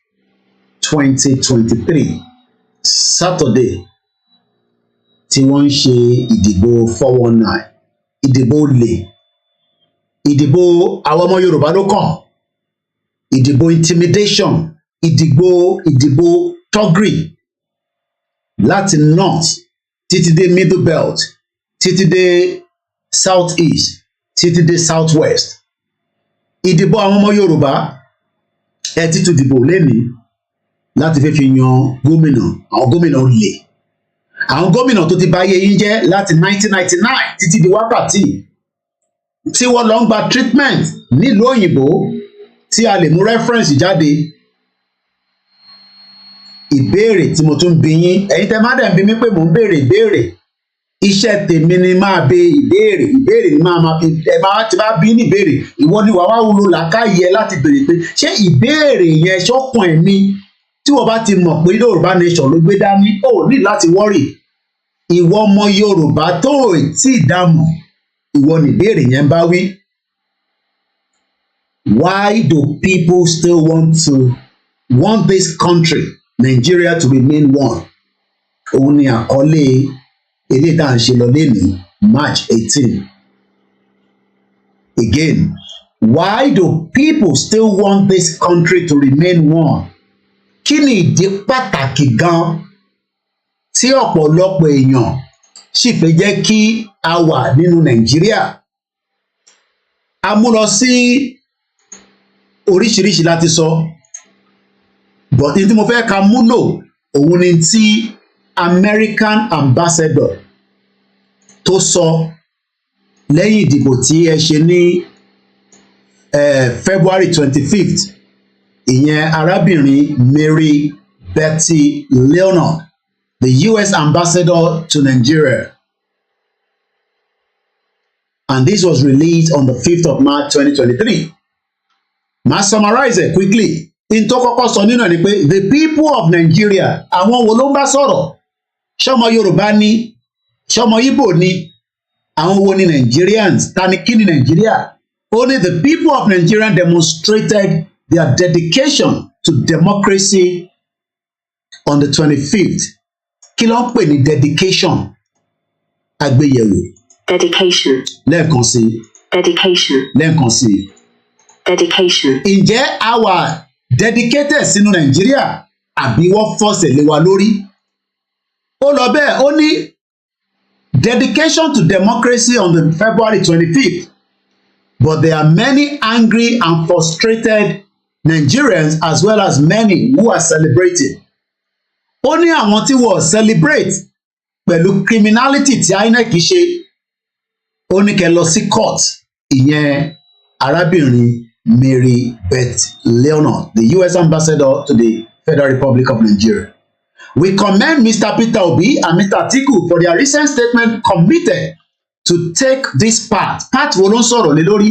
Part tí ìwọ ọmọ Yorùbá tó tí rí lò ní 1999 constitution òun ni wọ́n ní kẹ́ lọ lò.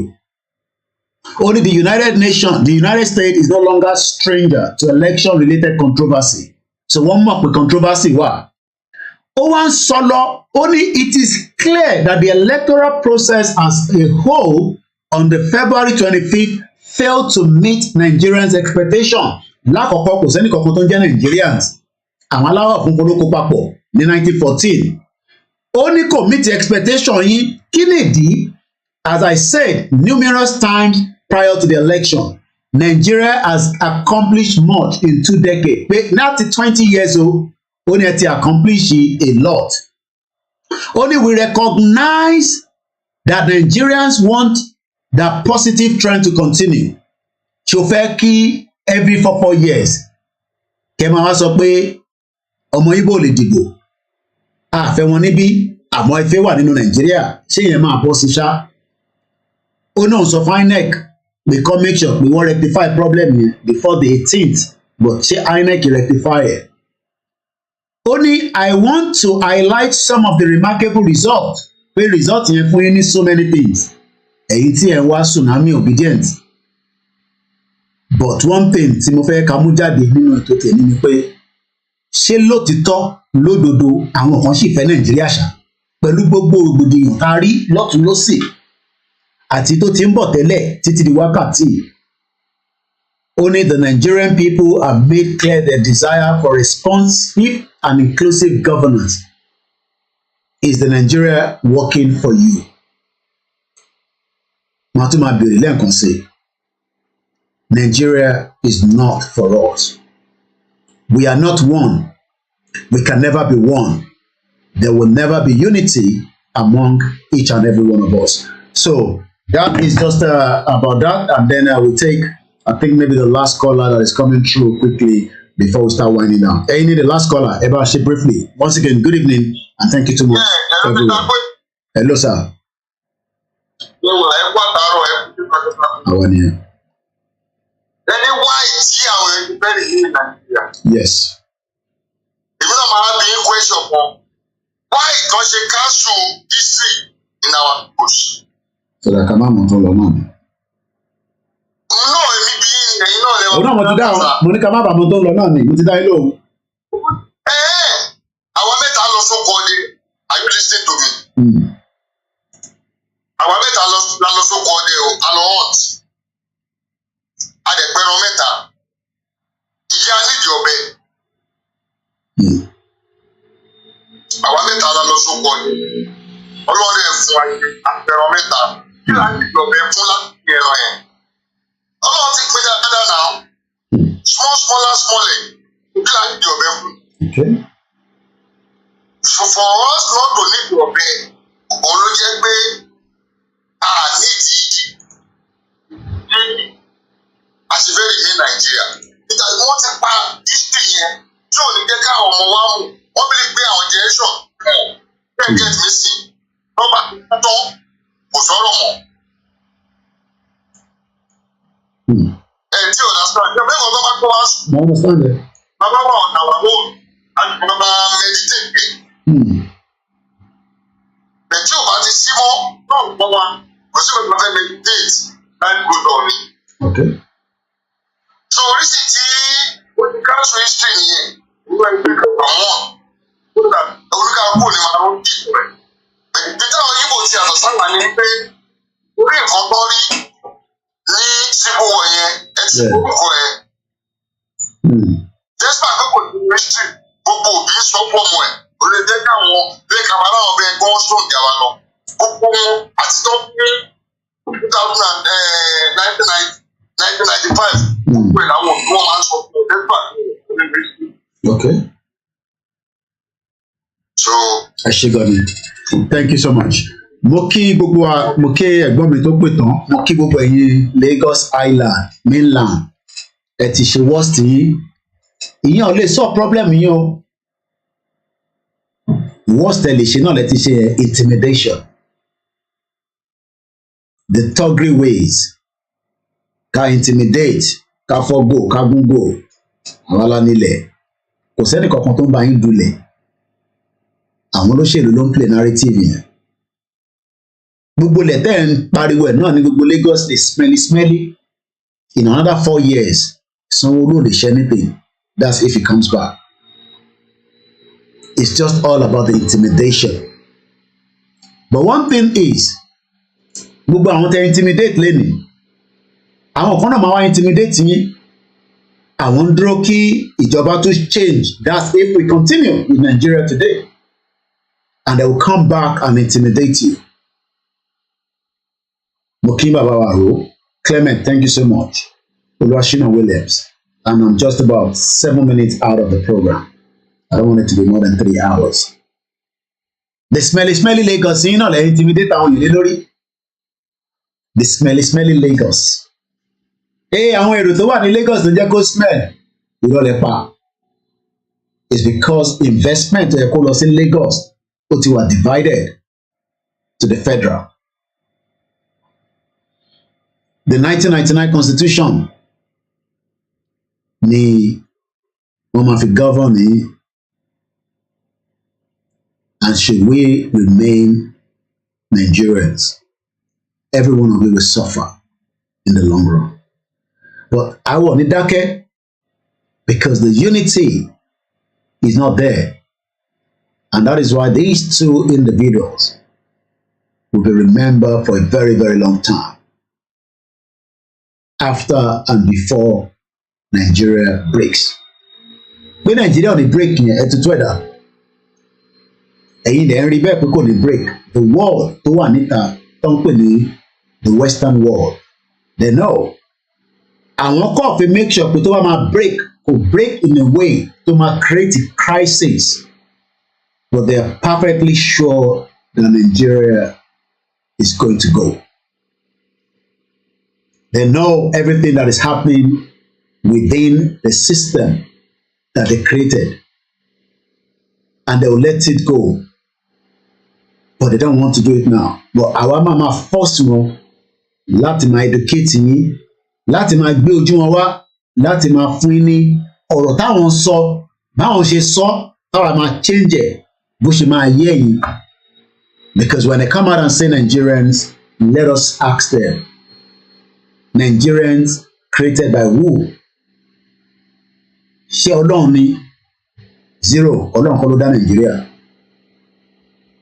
Òyìnbó aláwọ̀ funfun, Britain created Nigeria.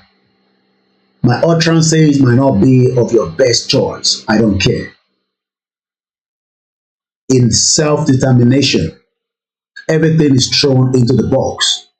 Ìwọ máa yọ spanner, èmi máa yọ amati, àwọn kan máa yọ chisel, àwọn kan máa mú blade, àwọn kan máa mú scissors. Gbogbo ẹ̀ lèmi kó papọ̀ sínú movement. And I know kò sí tí kò lè ṣiṣẹ́ bẹ́ẹ̀. Diplomacy, it will work if we get the right lobbies in America. America gangan ló lè force Britain to shut down Nigeria. Is it the right government that will do it? I'm not too sure whether the Biden administration has the will right now. Especially they have an election that is very, very important next year. But I know whatever it takes, whoever is going to take away the next American president, whether it's still Democrat or Republican, they will have a lot of table discussion with the Biafra and the Yorubas. Oh my way. But for now, Americans has a lot on their table. Britain, ṣekúṣẹyẹ làwọn, wọ́n mọ̀ pé Nàìjíríà máa lọ, but they are also making it a slow cooker. Of ẹ̀yẹ kó tètè heat up, whether we like it or not. Russia is still there. The issue between Taiwan and Chinese is still heat up. The world is changing. There will be change in Nigeria. We may not know exactly how quick and how soon, but it will determine the individuals in Nigeria. My job will be here to educate you and continue to support those that believe that we should break. Like I said, the world is changing very fast. And I know, because I'm a journalist. I can see the energy. American, the world, Australia, abandoning TikTok and all these things. There's power shift. Even though majority of Inter-American law, Italo-Tikobo, majority of everything tí wọ́n produce ní America, Italo ti wá, or you go on the factory. But because àwọn olè olówó kan ní America náà, they want to divert. For fẹ́ káwọn Americans ríṣẹ́ ṣe, the real Americans wọ́n gbéṣẹ́ yẹn lọ sí outside. revolution máa wáyé kò ń ṣe nínú Nàìjíríà nìkan. Mọ̀ pé wọ́n jọ nǹkan ní Paris tí bá sọ fún ẹ pé protest is violent náà ni because Italy ní gbé kò sí nǹkan tó jẹ́ peaceful protest violent ni protest ní gbogbo àgbáyé. As I speak to you right now àwọn ará France sọ fún Macron pé pension àwọn ò máa sanwó ẹ̀ òun ló ń dájà sílẹ̀. Mọ̀ pé wàhálà ń lọ ní Senegal feel energy yẹn tí mọ̀ ìjọ tó bá dé ti Nàìjíríà àwọn náà máa gbọ́ ti Nàìjíríà ń kúkú lọ́wọ́ gbogbo ó fẹ́ burst síta but wọ́n slow it down pẹ̀lú àwọn gladiator kọ̀ọ̀kan wọ́n manipulate all these your military general they are all criminals látòkè délẹ̀ from top to bottom.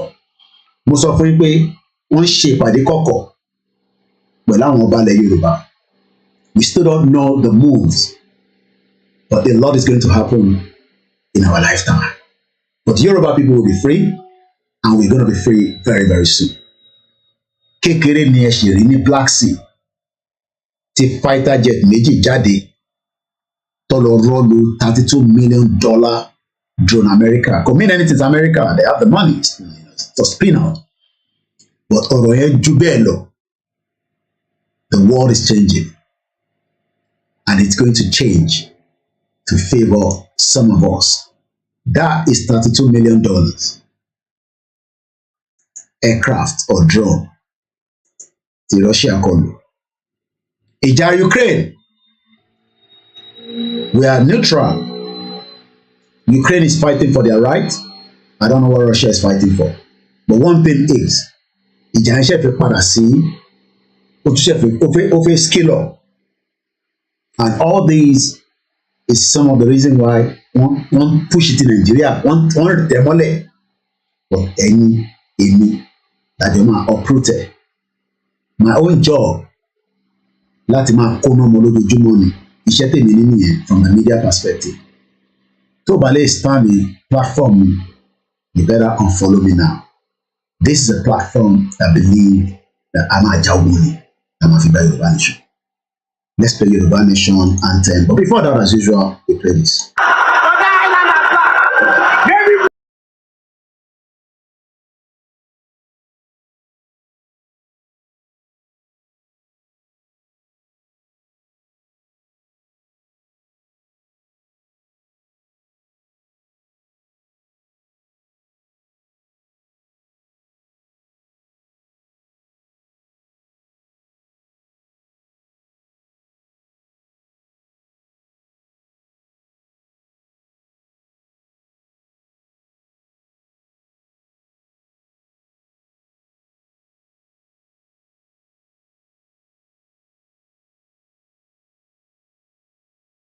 Thank you so much for your time.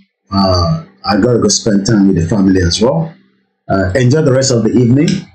And like I said, don't stay on my page if you are not strong enough to stay on it.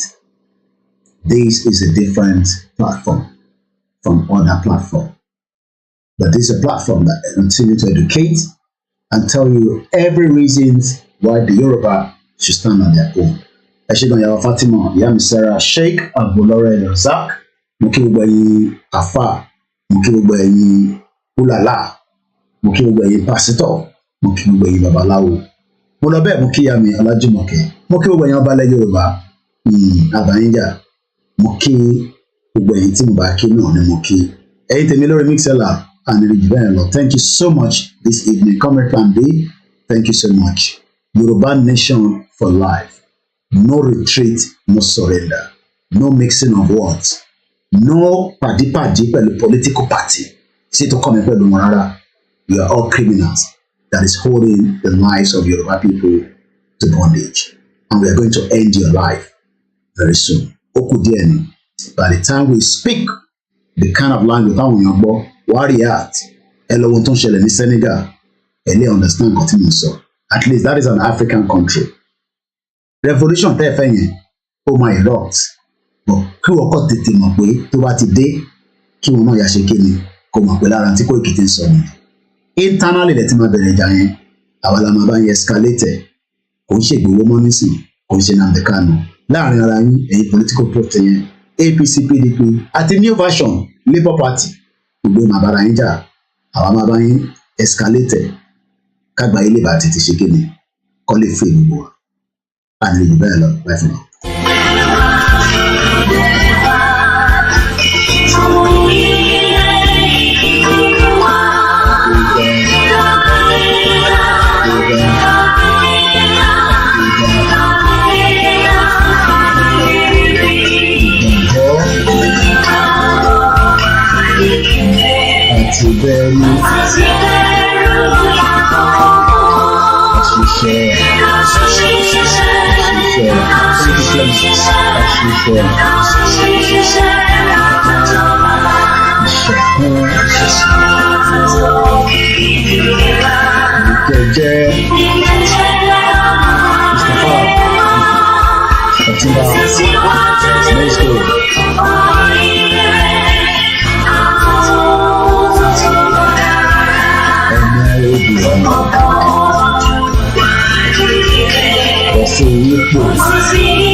Grandfathers and grandmothers. Ẹ̀yin àbúrò mi gbọ́ mi kí gbogbo yín gbọ́dọ̀.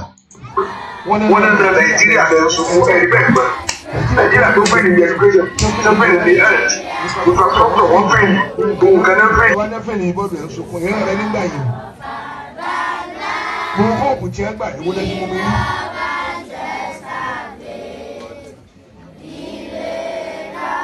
Àfáwọn ilé wa ṣe òkú lórí wọn lọ ọmọ aládàá lórí ìgbòho ọmọ ìdá nù wọn. Kọ́lá tí Nàìjíríà máa gbọ́ bọ́ ìjọba gbègbè èmi wà náà tí wọ́n sọ. Ẹyẹ gémi eré pa ẹgbẹ́ ìdílé gbogbo nǹkan kò sẹ́ni kéde kò sí pa. Gbẹ̀yìn kọ sí kò lè rí òkú hospital.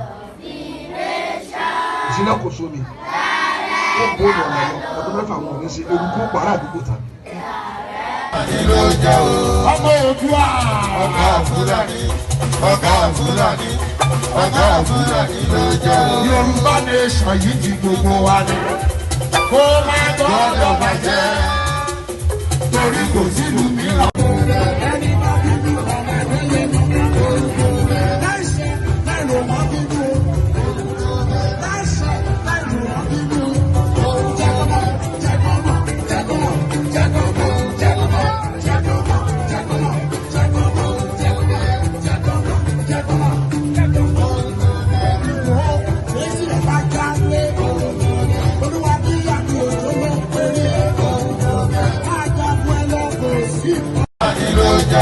Ọmọ Oòduà ọ̀gá Fúlàní ọ̀gá Fúlàní ọ̀gá Fúlàní ló jẹ́ o. Yorùbá nation yìí ti gbogbo wa ni kó má gbọ́dọ̀ bàjẹ́ torí kò sílùú mìíràn.